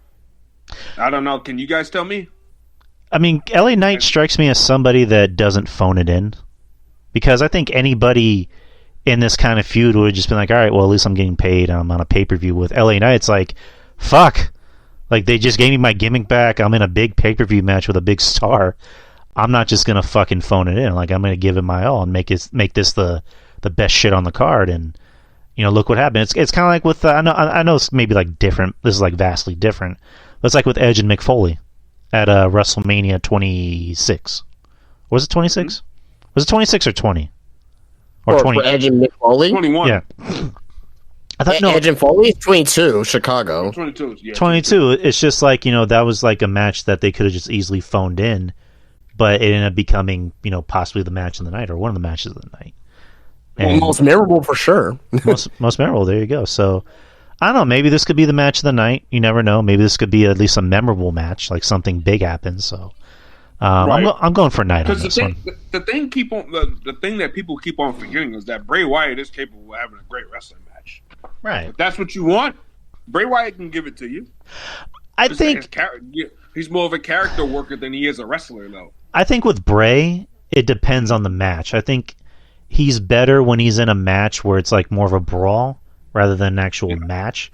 Not to say he hasn't had good wrestling matches. Like, you know, he's had good matches with, you know, like Bryan Danielson, Daniel Bryan, I keep wanting to call him. You know, AJ and guys like that, and Roman. But he works better when you present him as an ass kicker, and he can go on there and have an ass kicking match. Right. So, and LA Knight's more of a traditional wrestler, and he can be a brawler. So maybe this could be a good match. Maybe this could be a fun match. Yeah, this could surprise a lot of people. Yeah, you never know. Next is all the hokiness aside. Yep. Next is the Universal or Undisputed Universal Championship match. Roman Reigns defending the Universal Championship against Kevin Owens. Yeah, go ahead. And I was gonna say, so Roman's winning. Throw it out there. Boom. If you think Roman's losing, you really need to re-question yourself and re-question your life. All right, that's what I gotta say. Unless he gets injured during the match, which hopefully that doesn't happen, and they have to change it. Roman's winning. Question is how. That's the question. How they're gonna get there. Obviously, the obvious one, Sami Zayn. He's going to be involved in some fashion. I think that he's going to end up screwing Roman over, right? In some fashion. Maybe, I don't know if it's going to be on purpose or if it's going to be on accident. I think he's going to go out there. He's going to legitimately try to help Roman, and ends up getting Roman to almost lose the match. But then Roman ends up winning anyway. Okay. Right. Or he actually does help Roman, and Roman wins the match. Then Roman ends up turning on Sami anyway. Okay. Are we going to see that turn at the Royal Rumble? Like, after the match ends, like, do we see, like, Roman and Sami in the ring together for a little bit, and do they have their moment? I will pull the trigger at the Rumble, because that's how you create a moment. And I mean, SmackDown can get, SmackDown, it's okay to do on SmackDown, whatever, right? But I think for more people to talk about the pay-per-view, have the turn happen at the Rumble after the match. That's what I would do personally if I was booking. There's only 5 matches. You got plenty of time to do the storyline stuff. Right. Now, question is, are we going to get to see The Rock? If we see The Rock, I think is more likely in the Rumble match versus after this match. If I was WWE, I would not need to put The Rock in the Rumble. I don't want to put The Rock in the Rumble. I would... The only way that I will want The Rock in the Rumble is if The Rock and Stone Cold come face to face. If they're both in the Rumble, that's the only way I want to see that happen. Other than that, The Rock is okay. He can just come out, after this match, and maybe to come out and save Sami Zayn, or after the beat down of Sami Zayn, comes out to save Sami Zayn and go from there. But there's gonna be basically WrestleMania, and I said this once, and I'll say it again. We're going to get a clear view on what WrestleMania is going to look like after Saturday night. We should know about majority of the matches that are going to happen, right? I agree. So, I really will want to see, like I said, if Rock comes out with the Rumble, if Austin's there as well, because Austin could be there at the Rumble too as well. That's what I want to see. That's what I want to see. That's probably gonna be one of the best Rumble moments of all time. If you see a stunner on Rock and Rock does the flip in 2023, you know what I mean? I'm good with that. Give us the moment there. You know what I mean, man. And this is honestly, this is what I would do. This is how I would get out of all this. Austin's not gonna win the Rumble. for The Rock, you have your, and we'll talk about the Rumble in a little bit, and I'll tell you what my Final Four is. But is it safe to say that Cody Rhodes is going to be in the Final Four? Yes. 100%, right? Okay. Have Roman come out during that Final Four sequence or Final Two, whatever the case may be, and screw over The Rock. So that way, that gives justification of a match between Roman and The Rock at Mania one night, and have the Royal Rumble winner face off against The Rock the next night. Boom, there's a story. That's how you get out of it, and that's how you build up towards WrestleMania. But yeah, Kevin Owens. That's nice and everything like that, but you got one problem. The Elimination Chamber. It's going to be in Montreal? I mean, you got the Elimination Chamber, you can do that, but like, again, I really think the Elimination Chamber is really got to be for the women, and maybe for the Elimination Chamber match, Roman's probably going to be in that match with the titles.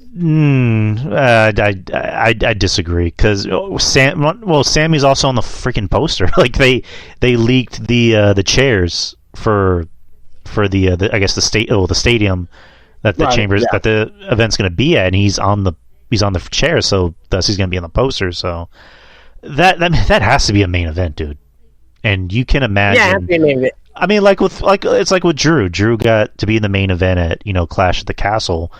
Give fucking Sammy a main event at in his home country at a fucking pay-per-view. Like, yeah, absolutely. Like, why the fuck not? Choice. He could be in there. He could be in there with Roman, and that'll be down to the final two, Roman and Sammy. No, I'm saying like an actual singles match. And let me preface. I'm okay with that too. I'm okay with that too. Which I'll explain when we get to our Rumble picks. This match, I'm gonna have to readjust my life, like you just said. It's one of those things of I don't know. I don't know what's gonna happen because before you say anything, go back to the news that Triple H is planning on splitting the titles back up, not just the world titles but also the tag titles. But Sammy not Sammy, but Kevin Owens on Raw cut a promo saying, you've Tone Roman, you've held on to that Universal title for too long. Not titles. He said title. So, and Cody made it very clear he wants to win the WWE title. So there's a strong possibility that Roman could drop one of those titles before Mania. I don't see that. I wouldn't be surprised. Have Roman Reigns lose. He hasn't been defeated in 3 years. You're not going to have that happen at the Rumble. I'm sorry. Like, I don't see that happening. I'm wrong, but I don't see that happening. I mean, again, going back to Sammy, like, Sammy can play a role with either costing Roman the match or almost making him lose the match, or almost costing the match. So right. Going back to what Roman said on Raw, saying your final test will be on Saturday. He could tell Sammy, you want to get back. Like Roman's more than likely going to win.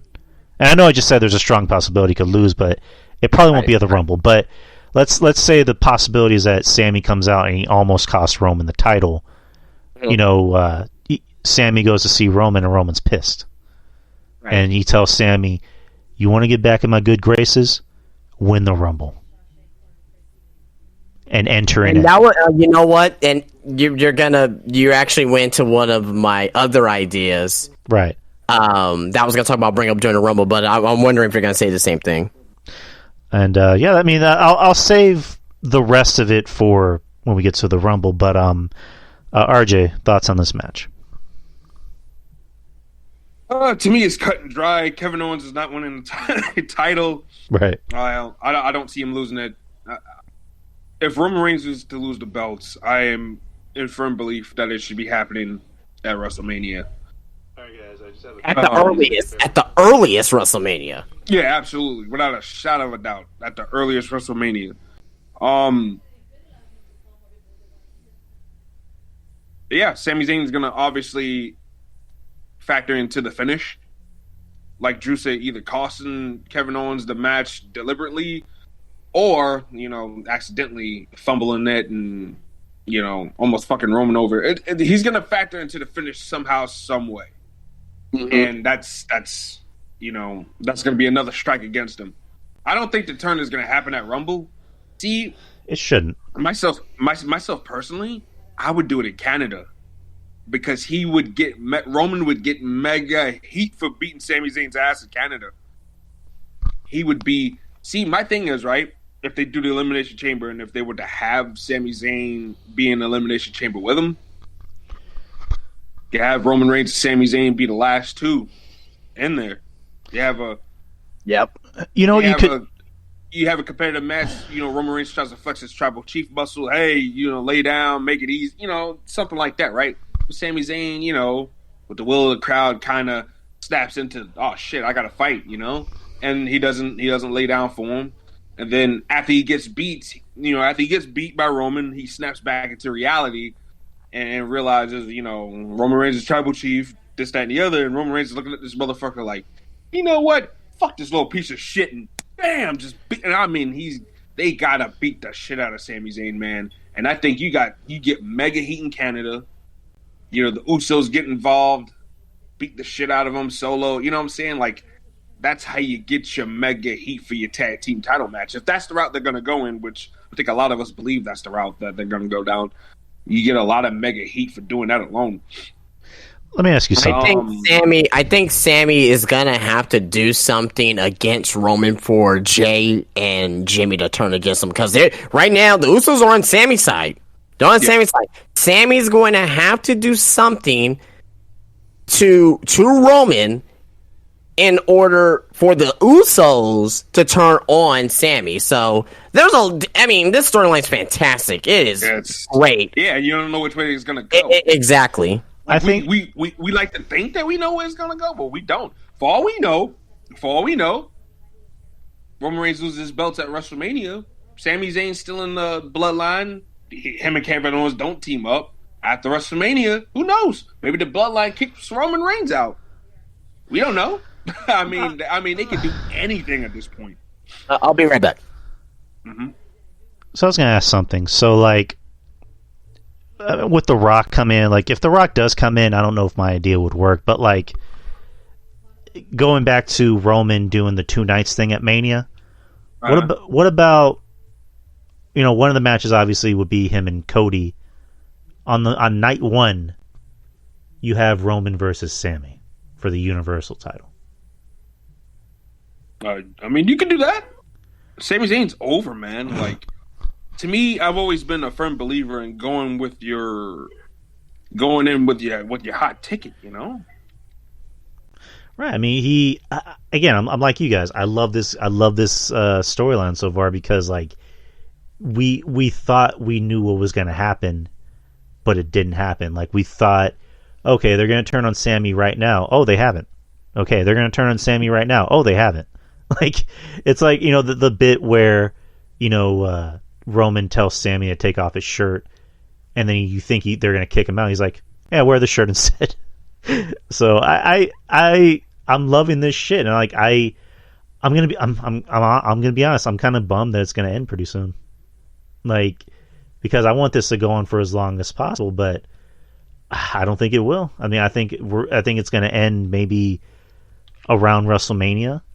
Yeah, I'm thinking Chamber at the most. Like Justice says, certain shit that goes down on Saturday is gonna tell us where WrestleMania is heading at. Right, we're gonna get a little bit of an idea unless Triple H has got this shit well planned out. There's gonna be a lot of twists, turns, and bumps along the way. I think there might be a real need to bring back Fastlane. You know what I'm saying? Because we're gonna be going all over the place. But I guess we're gonna have to see. But I mean, that's the thing. That's the beautiful thing about it is we don't know. We don't have a clear-cut direction yet. That's why we tune in to watch. Right, and going back to like what you guys are talking about with Jay, or more so Jay, less Jimmy, because Jimmy kind of seems to be on the side of I don't trust Sammy. Is you guys had mentioned he has to do something to Roman that like make them turn on him. I mean, I think it could be a thing of like the bloodlines ganging up on Sammy, and then Jay's right there to look like he's going to protect Sammy, but then he ends up turning on Sammy. And it Right can in be the fucking face. Yeah, it could be a thing of Jay is like, bloodline's my family, oos. You were never family. You never were. You're not an oos, and you never were an oos. Looking all mad. Right in the mouth. Looking all mad and shit. Like he just beats everything shit out of Sammy, like he's always wanted to do. The whole time he's just talking shit. He's like, I've been waiting to do this for a very long time. Like he's just beating the fuck out of Sammy. One and done. One and done, oos. You ain't shit. Just hammering down. Oof, oof, oof. I just love the fun of it. They fucking handcuff him to the goddamn ropes and shave his head bald. Some shit. I wouldn't go that far. I mean, I kind of hope Sammy does kind of cut his hair. Well, not go bald, but like he's got to go back to the babyface look, man. Go back to 2016 Sami Zayn. Like that was something. Fuck, that was good Sami Zayn. But I like this Sami Zayn too. The Sami Zayn's over as fuck. Yeah.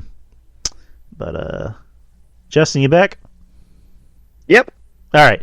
Now we can get into the Royal Rumble. Let's start with the women. The 30 women Royal Rumble match, where the winner gets the championship match at WrestleMania. So far for the women. Go I ahead. already know who Justin wants to win. Oh, God. He wants Layla Gray to win. Oh, shit. Man, she already won. Like, I don't care. I don't give a fuck what anybody says. If y'all haven't seen, I guess it's like her birthday photo shoot. Hey, hey, man, let me tell you something, man. Let me tell you something. If because like sometimes you have like some like AEW talent that may be in the same scene as like big shows like this. If I see her in San Antonio this weekend, I'm trying it. I don't give a shit. I'm trying it. I don't care. I don't care. I'm trying it. Oh, God. Hey, man, shoot your shot. Like, what's the worst thing? She's gonna say no? What the fuck? Like, okay. It's like offer her some crack. See where that goes. Ooh, that's a good idea. It's just gonna be a sad Justin doing crack. Come on, baby. Come on, motherfucker. All right, so the Women's Royal Rumble. So far, there's only 7 entrants announced. From SmackDown, you have Liv Morgan, Raquel Rodriguez, Shayna Baszler, Zelina Vega, and Emma. From Raw, you have Candice LeRae and Rhea Ripley. Okay. Pathetic. I'm just saying it's kind of pathetic. Yeah. I mean, I'm pretty sure you guys know who I'm going to pick. Rhea Ripley. I mean, because come on. Same. Mommy. Yeah, I'm going with Rhea too as well. Now let's make this fun because obviously Rhea Ripley and what can we talk about the Royal Rumble match like outside of like who we think is going to come in, right? So I'll ask this: who do you think the final 4 is going to be? And give me one surprise entrant. Final 4. I mean, Rhea, Raquel.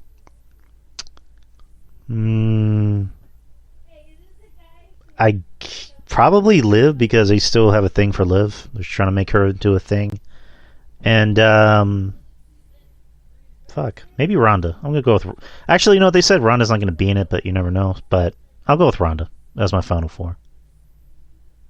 Mine is Rhea, Raquel, a returning Naomi, and for the fourth,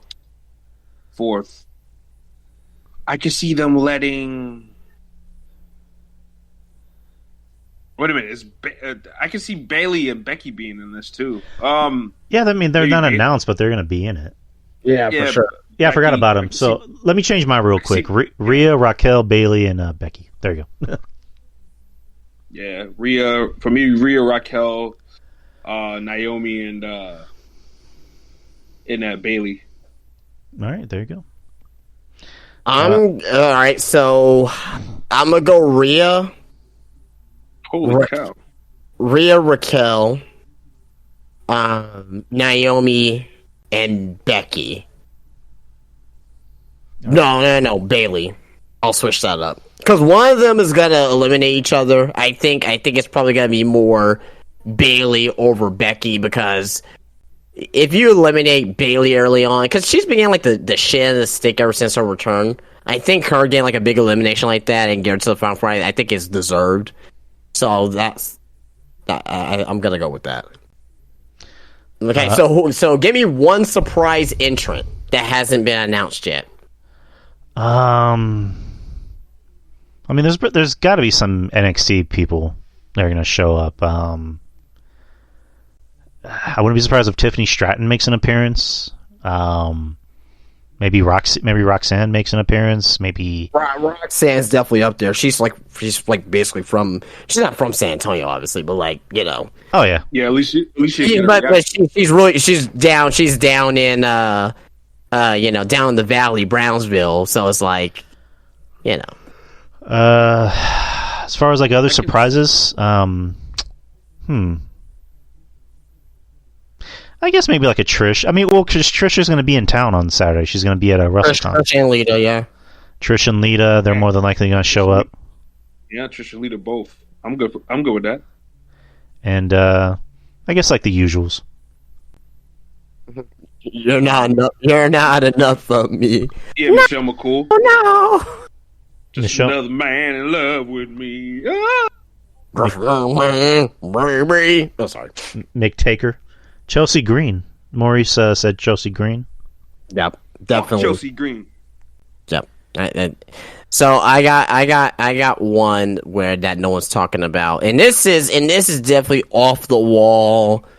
Most likely not going to happen. Just a prediction. That's all. Kyrie Sane. Okay. That wouldn't be bad. Is she like a what do you call it? An ambassador for WWE? Ambassador? Yeah, I do believe she still has that title. I'm not. I don't think so. Not no more. Not no more.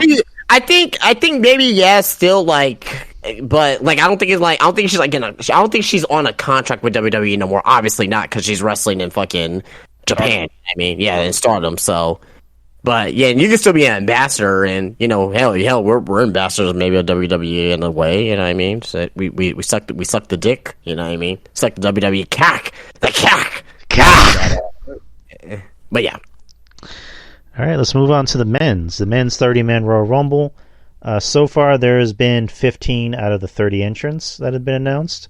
On SmackDown, you have Kofi Kingston, Santos Escobar, Ricochet, Rey Mysterio, Gunther, Drew McIntyre, Sheamus, Braun Strowman, and Karrion Kross.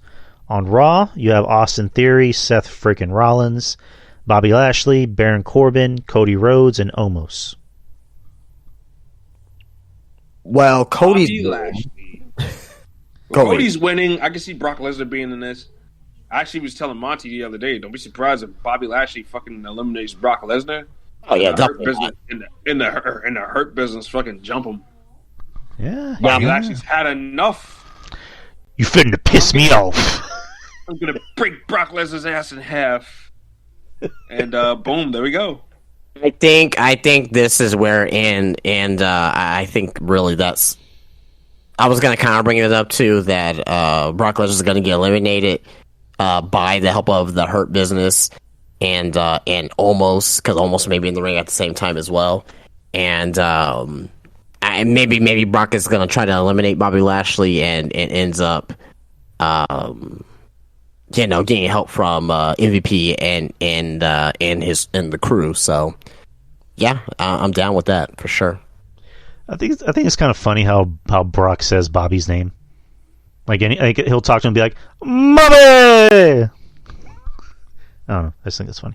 And yeah, Cody's more than likely winning. I guess we'll do Justin's idea of Final Four and surprises. Final Four, for me, Cody, Theory has to be a Final Four. I mean, they're pushing him like a motherfucker, and he deserves it. Gunther, I think, is going to be in the Final Four, and I guess Sammy. And going back to my idea earlier where I was mentioning that Roman more than likely will win, but it can be a thing of Sammy almost, cost Roman the title. So then Roman can tell Sammy, you want to really impress me? Win the Rumble. And then Sammy enters in at 2. Like, my idea is like Cody can enter in at 1 and Sammy enters in at 2. And then the last 2 end up being Sammy and Cody. But Cody ends up winning. That was kind of my idea too, is have Sammy not necessarily win the Rumble, but that's what Roman wants Sammy to do, win the Rumble, so that way Roman doesn't have to face nobody at WrestleMania. He can give up his WrestleMania spot to to the Bloodline, right, or to Roman. And they can make that segment on SmackDown, which again I don't really think that will happen, but yeah. So who's your guys' Final Four? Winner for me, Cody, obviously. Final Four, I have Cody, Seth, Theory, and an unannounced entrant. Ooh. I don't know, an unannounced entrant, that could be Stone Cold, that could be The Rock, that could be somebody else, right? Just the unannounced entrant. I think whatever unannounced entrant is gonna be there, the major unannounced entrant, whoever that may be in that Final Four. And it also depends when they come out too, so there's a lot depending, so yeah. I agree with that. Actually, I agree with Justin's Final Four. And my unannounced surprise entrant is Tatsuya Naito of Los Ingobernables de Japón. Oh my God! Now here's the thing. I love Tetsuya Naito. I actually have an LIJ shirt and hat, so you do. No one's gonna know that. Right? They're like, no one's gonna know that. I don't know. We got some smart marks in Texas. No, right? there is, but like majority of people is not gonna know who Tetsuya Naito is. You best believe Triple H is getting somebody from Japan to show up at fucking Royal Rumble. Well, I mean, isn't that agreement to send Carl Anderson? Great Muda. I mean, isn't the talk is that the forbidden door for the Rumble, because Nick Aldis is a big name that's possibly going to show up, maybe even more. Other names because just me and Justin were talking about the Okada mentioning that he wants to do a Wrestling World Cup for all companies. So what if Okada shows up at the Rumble? That's not happening. That's not happening because if Okada shows up, then he's definitely Final Four. If Okada shows up, he may be Final 2. He may be it may be him and Cody coming last, because you're not gonna bring in Okada and just have him just leave in like 10 minutes. That is not happening. But I'll be down for that, and I'll mark out like a bitch. Don't get me wrong, but I think realistically, some of the realistic entrants that may come in, Matt Cardona. That's my surprise entrant, Matt Cardona. Yeah, really surprised. Yeah, well, it won't be really a surprise, but it's a surprise because he's not announced. So Matt Cardona, Nick Aldis, as Drew mentioned as well. I would like that. I like Nick. Yeah, that'll be a kind of off the cuff. I was gonna say Mickey James. Yeah, but that's probably for the women. Mickey James in the men's. Our country. Gosh, she looks good. Oh, I want to butter them biscuits like you wouldn't believe. Well, yeah. Oops. Well, yeah, y'all taking hardcore country to a new level. Shit, hardcore XX country. Hardcore country. Hardcore MILF. Oh man. Oh god, man. But yeah, great Muda. Great Muda will be a good surprise entrant, but let me who'll be one entrant that'll just be like off the radar and to come in. I got one, and again, this is one where again people are not gonna know who he is, but he's not doing anything right now, and I don't know his status right now in New Japan. Kota Ibushi. Yeah, he's got a Triple H brought him in a couple of times before. He brought him in he won to sign him during the Cruiserweight Classic, right? You know, he had that amazing match with Cedric Alexander, right? I'm not saying that it is going to happen or for sure going to happen or anything like that. But if that happens, I called it. That's all I got to say. Anna's saying, what about Jacob Fatu? No. WWE and MLW still got bad blood. Yeah, exactly. That's what I was going to say. MLW and WWE has that bad blood right now. I would love to see it. Don't get me wrong. I love Jacob Fatu. Me too. I would the fuck out. But that's not happening. Him, Hammerstone, Myron Reed, those are not happening at all. Well, Myron Reed just got his release from MLW last week. Well, he sure did. He did. Yeah. But he he needs to go to NXT. You can't just bring a guy up like that. No one's gonna know. Like of course not. No. Like basic internet fans don't even know who the hell Myron Reed is. So yeah. Which is a shame because I mean, it's fantastic. People should kind of know him from being a part of the Rascals, but he wasn't with the Rascals that long in the spotlight. So there you go. So question. It'd be a perfect replacement for Nash Carter. Absolutely. Absolutely. I mean, if you want to get MSK back together. Now, do you think that Dragon Lee can come up again? Another guy that'll come in, but I don't know. The fans are not going to know him. But if you bring him in and he's signed to WWE anyway already, and you know he's going to be on NXT, why not bring him in for a showcase? Because he's supposed to be coming in at the end of this month, early February anyway. I wouldn't mind seeing Dragon Lee to be in that. I mean, if that's how they want to debut him in the Rumble, have him have a nice showing. That's a unique way. Then you send him back to NXT and shit like that. You know what? That's a unique way to debut him. Excuse me. I think you can do that. Yeah, absolutely.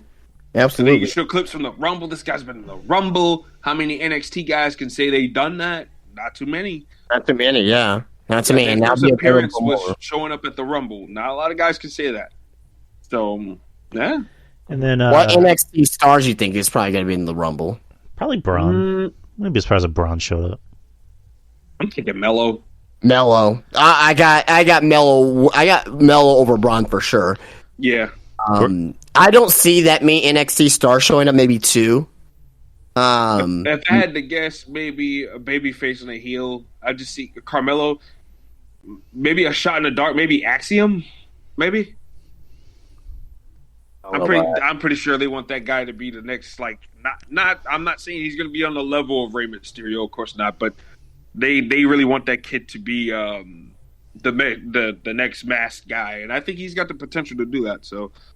I love Axiom. I just don't think it's gonna be there with that one. Maybe you know what? I'll be fine with the Cameron Grimes. He hasn't been seen for a while. You know what?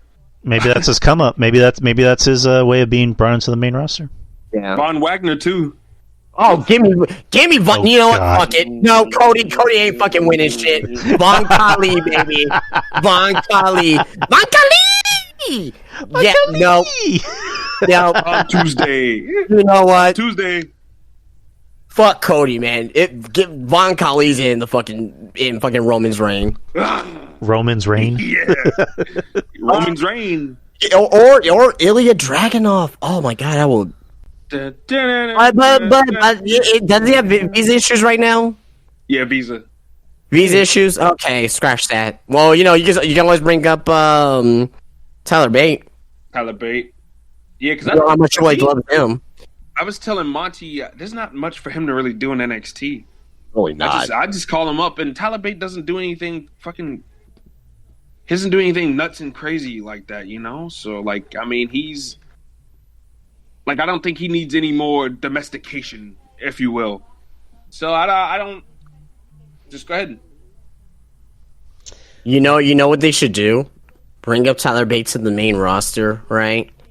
And have Pete Dunne turn on Sheamus and Ridge Holland, and Pete Dunne and Tyler Bates could reform Mustache Mountain. Ooh. Well, like two-thirds of it, but yeah. Oh, British Strong Style? Yeah, just British Strong Style. There you go. I would do British Strong Style, maybe not Trent, Tyler, Pete, and fucking what's his name? The other dude they ain't doing shit with in NXT right now. Nathan Fraser. Fraser, yeah. I think they'd be a nice little trio because all of them they wrestle the technical wrestling style, but they all have different things to their game, you know. Pete Dunne's the hardcore, straight to the bone technical wrestling guy, right? Right. Tyler Bate, he's like the jack of all trades. He can do the technical wrestling, but he can do the big man, the power stuff too, for a guy his size, and then he can fly around too. And then you got Nathan Fraser who can do the technical wrestling once again, and then he flies around too. So I think we can have something. I know we skipped the women's. Well, we didn't skip the women, but like we didn't really talk about like NXT women that could possibly come. There's going to be a lot more NXT women in the Rumble than there is going to be for the men. I can tell you that for a fact. 100%. So I see Cora Jade. I see Jade. Yeah, Cora Jade. I see Roxanne. Maybe Roxanne. Yeah. Wouldn't that kind of poo-poo on the belt though? Nah, not really. I mean, because it'd be like it's developmental. I don't know, but like that's what I'm saying. Like, I don't know, but yeah, I definitely see Cora Jade. They love them some Cora Jade. I could see maybe even Elektra Lopez. Maybe Elektra Lopez, Wendy Chu. That'll be a fun spot. I think you could do Alba Fire, maybe Isla Dawn. I could see maybe one or both of them in there too. Gigi. Now, one person that I definitely see in there. No matter what, no matter what, one person that I can see in there, no matter what the situation is, Sol Ruka, because they want her to do her finisher in front of the crowd live on pay-per-view to get a huge pop. Yes. And perhaps thinking like, oh, these women on NXT, goddamn, I didn't know they were wrestling like this, and maybe that can attract viewers. Not saying that it is or it's gonna work, but maybe it's a shot in the dark. It's a shot in the dark, and I think Sol Ruka could do that with their finisher because she has a fucking amazing finisher. So yeah, and plus she can evade. They can do the spot with her evading, getting eliminated too. That too. There you go. That too. Yeah, because she can walk on her hands. Yeah, and I mentioned that a couple weeks ago on the podcast here, where I said that she went to the outside, she was staying on her hands. I think she was just practicing her Rumble spot in that Battle Royal. I think that was just like a practice run on what she's gonna do. So yeah, exactly. I'm 100% on Sol Ruka being in that Royal Rumble. Yeah. I can at least see them putting at least 6-7 NXT girls in there. I think Indy has to be in there too. There is no reason why she should be NXT any longer. Yeah, she doesn't need to be down there no longer. Exactly. She needs to be on the main roster with Candice pronto. Ruben. Who else I can see in there? We got Ruben. There's so many options. There's so many options on the side of NXT for the Rumble. I was listening to you guys. What's up, by the way? What's up, man? What's up, Rube? How you guys doing? Good. How about you, man? Just got back home. It's raining like cats and dogs. Went out to the movies, but what'd you see? Just want to pop on. Megan. Did you like Megan. Yeah. It was like, dude, when I look at horror movies now, they're comedy to me, so right. They're really comedy. But I enjoyed it. It was fun. Yeah, I liked it. Yeah, it was. I gave it like a 6.5, 7 out of 10, just because it entertained me. Yeah, it entertained me. Yeah. But you guys are talking Rumble predictions right now. Yeah, we're already at the men's, but what's your predictions for both Rumbles, women and men's? For For the men's, it's a toss up between Cody and Sami Zayn. Both have good reasons and good pitches for why they should win. My final four, of course, Cody, Sami, Seth Rollins, and Austin Theory. Those will be like my final four. And for the women, I would love to see Rhea Ripley if they don't have a win at the Rumble, maybe at the Chamber. Final four. I was gonna say Charlotte, but she's already women's champ. But they'll probably put her in there. They'll try to put her in there. Just because she's Charlotte. But final four, I can see Rhea, maybe Alexa Bliss. It's like with the women's, it's not. It's just the pick of the litter is very scarce. Like the women haven't been built up as of late. Like overall, like for the men's, you can tell. Okay, these are the people that can see winning the Rumble, Final Four. But with the women, it's just like, oof, I would love to see Rhea win.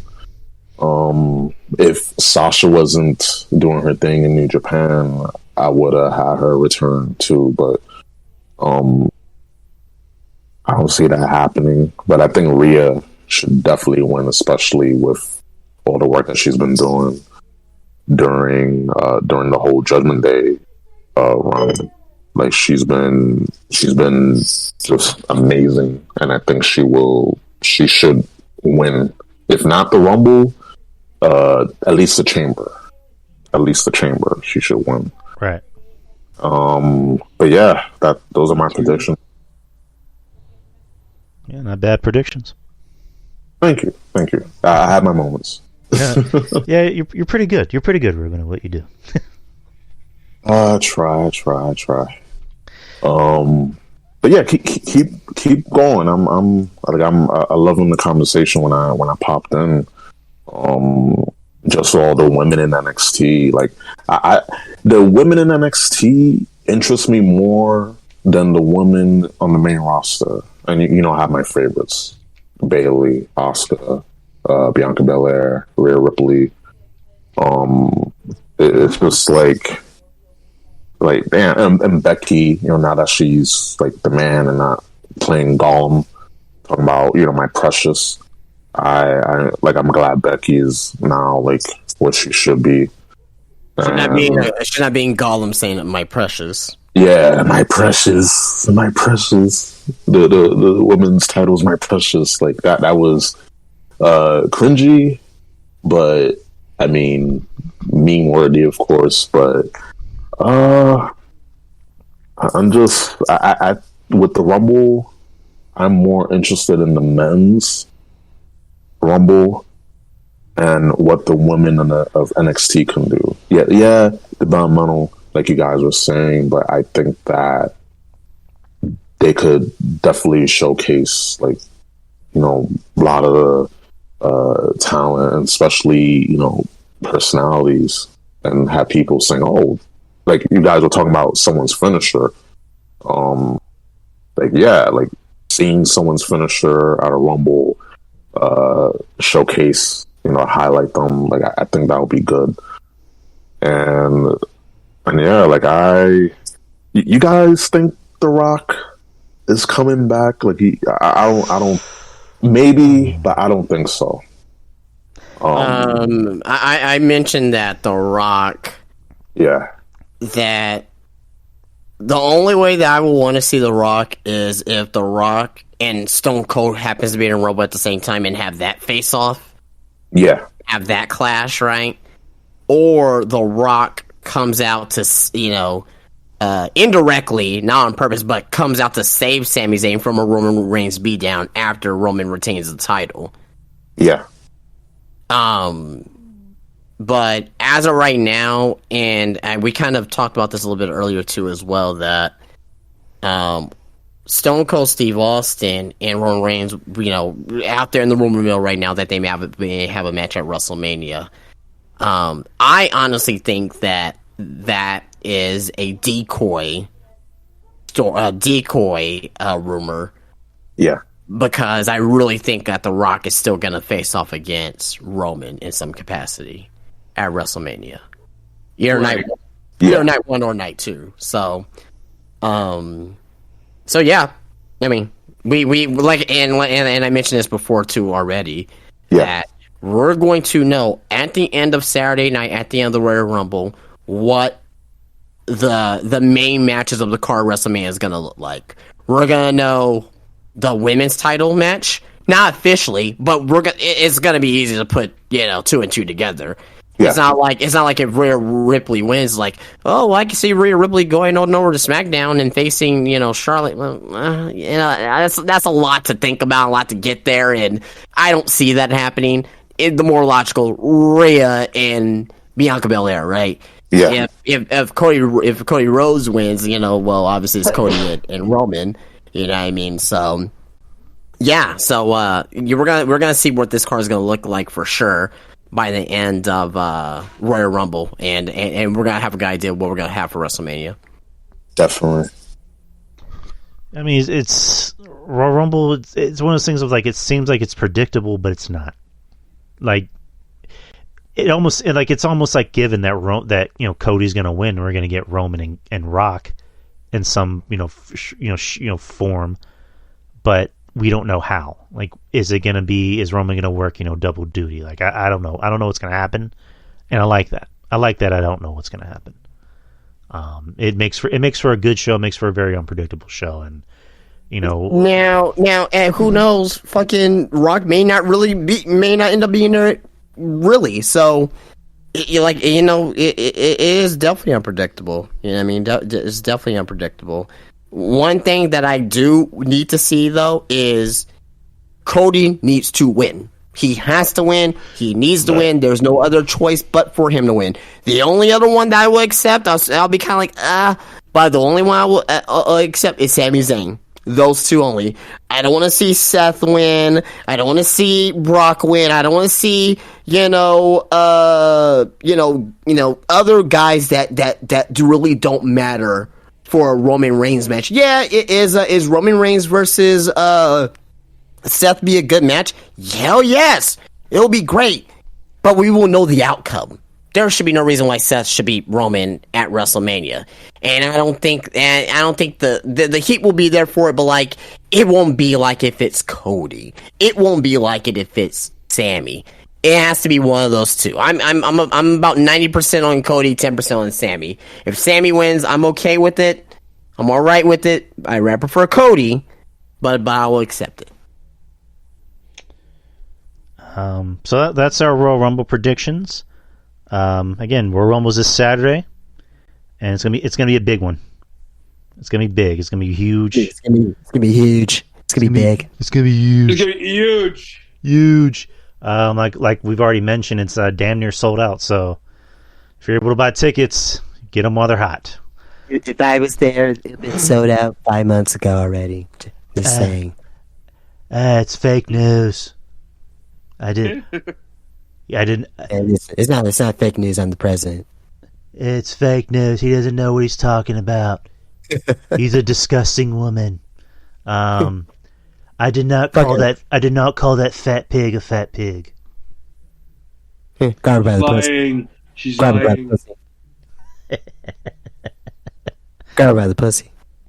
That's right. But RJ, did you watch the main event of Dynamite? Yes, I did. What'd you think? I thought it was everything it needed to be. A good Ring of Honor style match. And a nice tribute to Jay Briscoe's brother. My only regret is that it took for Jay Briscoe to die in order for Mark Briscoe to be on television. Damn shame. Other than that, good shit. Yeah, you're not wrong. It's like one of those things of like the fans have always wanted the Briscoes on a major platform, whether it be AEW or WWE, and it's just like it took Unfortunately, it took one of the brothers to pass. Unfortunately, it took someone to pass away for it to happen. And it's just like this should have happened a long time ago. But I thought it was a really good match. Where do you think Mark Briscoe's career goes? Like, do you think he's gonna retire, or what do you think he's gonna do? Nah, he's not gonna retire. Like I said last week, I told you guys last week, he's gonna go. He's gonna go and honor his brother. Is he gonna be a superstar? That's gonna be tough. I mean, he's a star in his own right. But I don't see him being a world champion like his brother. Like, he's gonna be a top mid card. He could be a top mid card guy. Yes, I mean ROH champion. I mean, and I mean, hey, that could be cool too. I think his ceiling's ROH champion, which is not a bad thing. It's definitely not a bad thing at all. If you're a champion of Ring of Honor, that means something. Mm-hmm. But if he just becomes like a singles guy and has feuds and but at the same time as well, like if he decides like, hey, I just want to, and I mentioned this earlier, like I wouldn't be surprised like if he decides, hey, this is the last match I want to have, and I don't want to be, I don't want to do anything else without my brother, then I'm cool with that too. Ruben, I don't know if we talked about this, but what do you think about Mark Briscoe, the match he had tonight, and where do you think his career goes after this? I didn't watch the match. I definitely had to watch. I saw the aftermath when Jay Lethal and Mark Briscoe, they embraced each other, and they had the AEW ROH wrestlers on the stage, and it was touching. It still sucks that how life can be so tragic. Like one day you're having a match of the year with your brother against FTR, and then the next day in this case Jay Briscoe is gone, and it was just out of the blue. It was just out of nowhere. But as far as Mark and where he goes after this, I could see him being, if he decides to keep wrestling, it's up to him. It's totally up to him at the end of the day, if he wants to keep going or not. But I would imagine that he would want to keep going to honor his brother. I wouldn't think that he'll just stop just like that. But we never truly know. I think that his feeling could be ROH champion, definitely.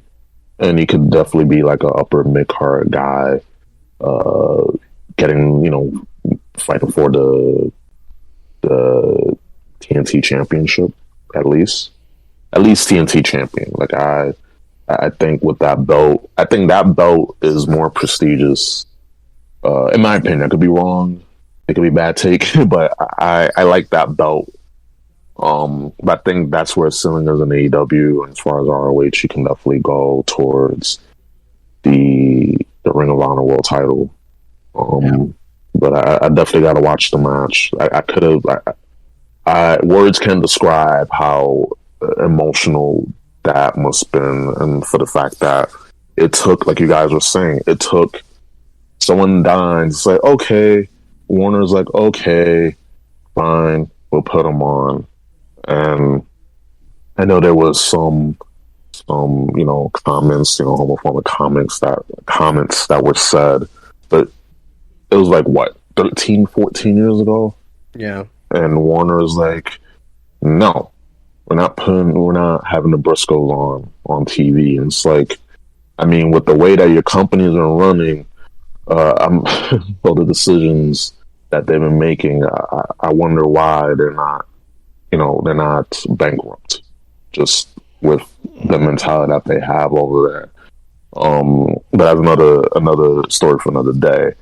But it just sucks that it took someone dying to have a tribute show for Jay, or just to have one of the Briscoes on TV, and it's it really does suck.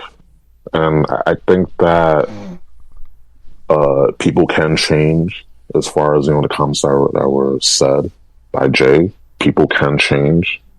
There's redemption for people, and I think that the people that don't think that, they definitely do harbor some of that, some of those thoughts and feelings themselves. So they try to project that onto other people.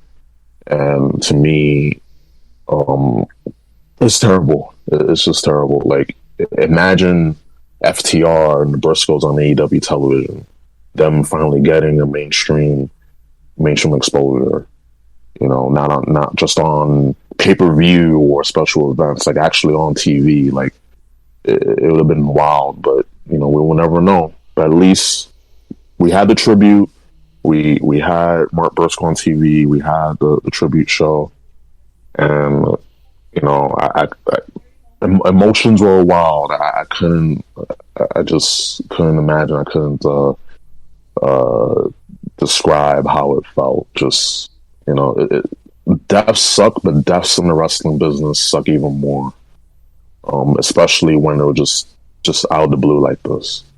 No drugs, no overdosing, no nothing. It's just tragic accident. But just my long-winded thoughts. And on that note, that's the show, guys. We did about 2 hours and 16 minutes. Covered everything that we could think of, news-wise, and also the Rumble, of course, which can't wait for that. But, gentlemen, I want to thank all of you for coming on. Justin, of course, my podcasting partner in crime, thank you for coming on. RJ, of course, showing up and talking about the pay-per-view, which I'm pretty sure you didn't want to. We all know I don't like talking about pay-per-views. You don't like talking about the pay-per-views, guys. I don't like to. And then, Ruben, thank you for coming on. Even if it's just for a little bit, I'm glad I had you on, man. Yeah, me too. I wanted to pop in. I thought you guys would have been done, but I was like, oh shit, they're still on. Let me pop in. Let me talk some Rumble with you guys. Yeah, ready to rumble, guys. We rumbled, most definitely. Guys, go ahead and plug yourself. Whoever wants to start. Take me to the son of a bitch. I'll just go quickly here. You guys don't know where to find me on Instagram. Spinebuster Tees, spinebustertees.com. Winter sale, going on extra 10% off.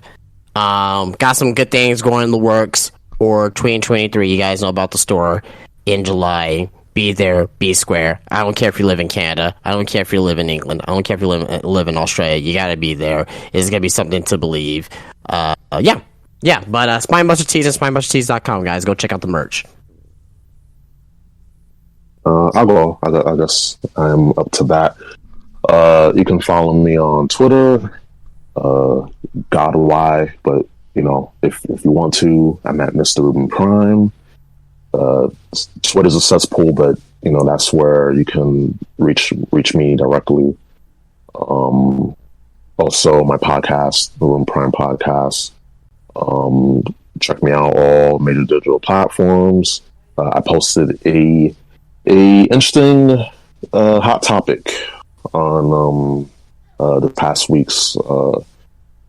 past week, and definitely check it out, listen to it.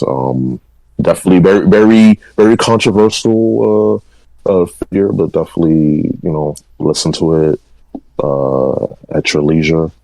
And I'm on Twitch, twitch.tv/RubenPrimeTV, retro gaming.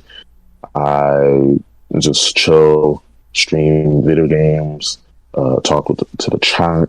Very chill, very calm, mellow vibes. And yeah, just check me out, follow me, subscribe if you want, not optional. But yeah, definitely check me out on Twitch. Definitely check me out on my podcast, the Ruben Prime Podcast. And yeah, just big things coming for 2023, not just for me, but for everyone here on this panel, for sure. So well, yeah, it's 2023. We got big things. Got big things popping, little things stopping. You know that. So Ruben, you're declaring yourself to be in the 2023 Royal Rumble. I mean, I cannot confirm or deny these allegations, but stay tuned. If you see me somewhere, you know, and maybe I'll last in the Rumble. Maybe I get eliminated. I don't know, but if I'll pop for that. Yeah, I can't confirm or deny, but if you just gotta wait and see on Saturday. I just want to hear Pat McAfee call your like entrance. Oh, Cole, you know who that is? That's the best beard out of New York. That's Ruben Prime. Cole. And he came here to settle some business.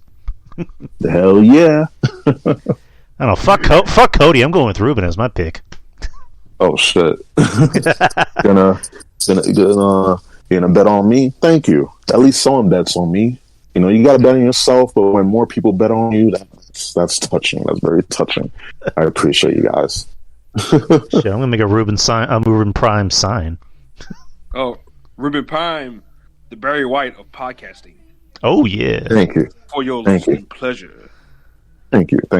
When are we gonna get Ruben Prime After Dark? I still want to do that. I still want to get that done. A ASMR late night type of show. Like I've been trying to like formulate some stuff on the pipeline. I really want to get that done because people have been telling me, Ruben, come on, do ASMR. Like, do you hear yourself? And I was like, when I hear myself in recording, I don't like it, but it seems like everyone else does. So, okay. But I got some stuff in the pipeline. I just gotta just package it, formulate it well. But After Dark, Ruben Prime, it's coming. And so will all you. And so will all you, by the way. Okay. I'm just saying. But RJ, plug yourself. I'm gonna plug my stuff, all right. Hey, you can follow me on Twitter at LowRJ Unlimited, where everything and everything that I say is unlimited. I have no limits to what I say. You can check out my podcast, RJ and the Savage Squad. And, of course, me, Drew, and Monty do a show, the Trifecta Threat. Yes, Threat. And also I do a solo show with well, not a solo show, but I do a dual show with Monty, Brooklyn Power Trip. So, yeah, check that out.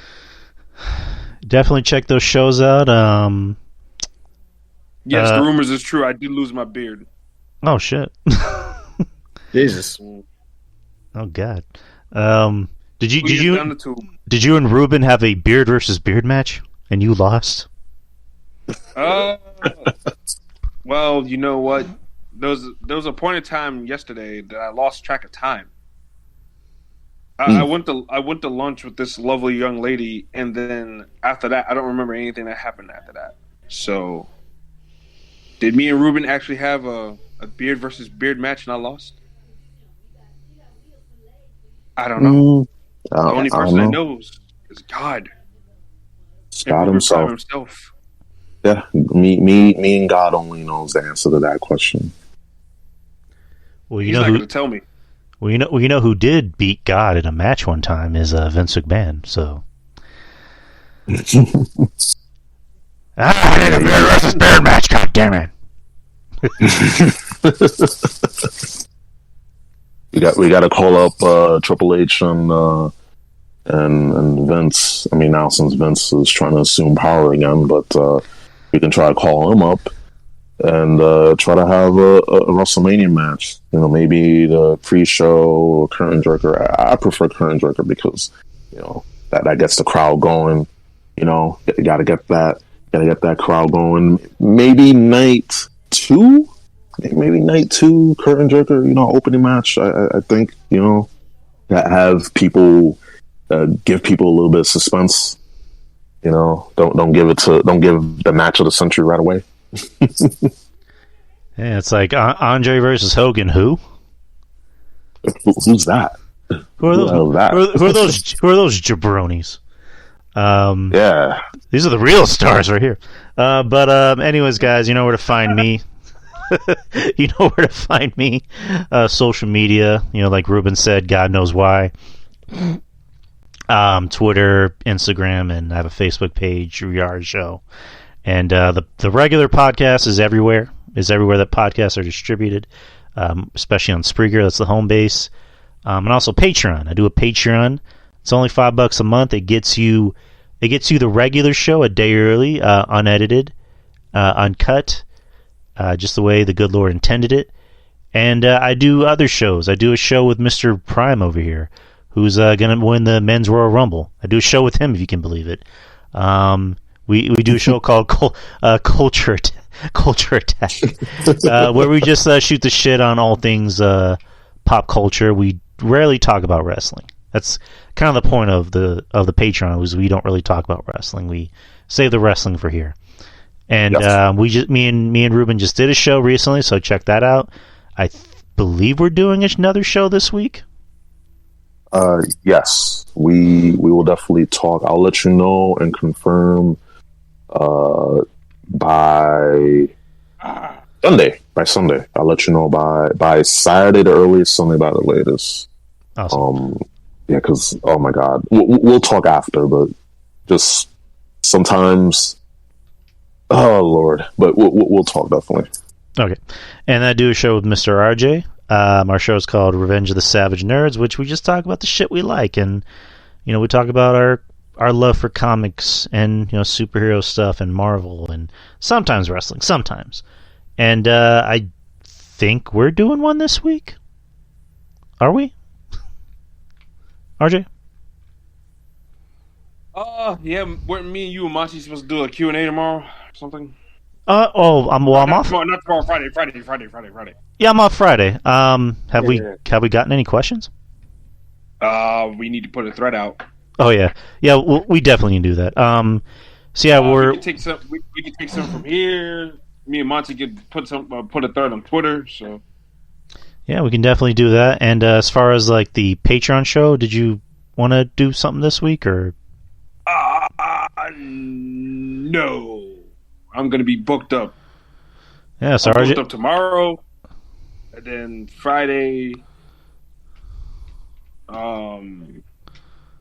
Sunday. I might have to push the show back on Sunday. All right. That's a big start here. Yeah. Busy man. And yeah, we got that. And I do a show with Jeff Lippman called "From My Lips to Your Ears," or from his lips to your ears. And we should be doing one next month. We usually do that it's usually a monthly show because kind of like RJ, kind of like Ruben here. Jeff's a busy boy. He's got like 50 podcasts. So when he's not doing mine, he's doing his. When he's doing his Garden of Doom show, he's doing Hammerlock Hangover. He's doing other shows, and he's a busy boy. So look out for those. Patreon, $5 a month. It's fucking $5, guys. Come on, it's $5. Everybody has $5. $5. And that's kind of the goal for this year, is to get those Patreon numbers up. And so far, we have quite a few people, and I'm happy for that. And I don't want to be greedy, but it's just I want to get those numbers up. And the more Patreons we get, the more shit we can do. The more live shows we can do. The more stuff we can do for the show. We can buy better equipment. It essentially keeps the lights on. So, $5 a month, guys. You won't be disappointed. But, anyways, guys, that is the show. And, RJ, I'll see you and Monty on Friday. And, Ruben, hopefully I see you sometime this weekend. Definitely. And, Justin, I will see you at the Rumble. I'll see you at the Rumble. Oh, shit. with my cock. So everyone, do me a favor. Watching or listening to this here, I want you guys to go back and watch one classic Royal Rumble. So like anywhere like from like 88 all the way to like I guess 96, 97. Then I want you to watch a Royal Rumble after that. One more Royal Rumble after that. And also, one last thing. I want you guys to watch some of those old Royal Rumble intros as well. So, like, it's the Rumble. It's time to Rumble. It's time for the Royal Rumble. Oh, it's great shit. Gotta do it. Gotta do it again in the spirit. All right.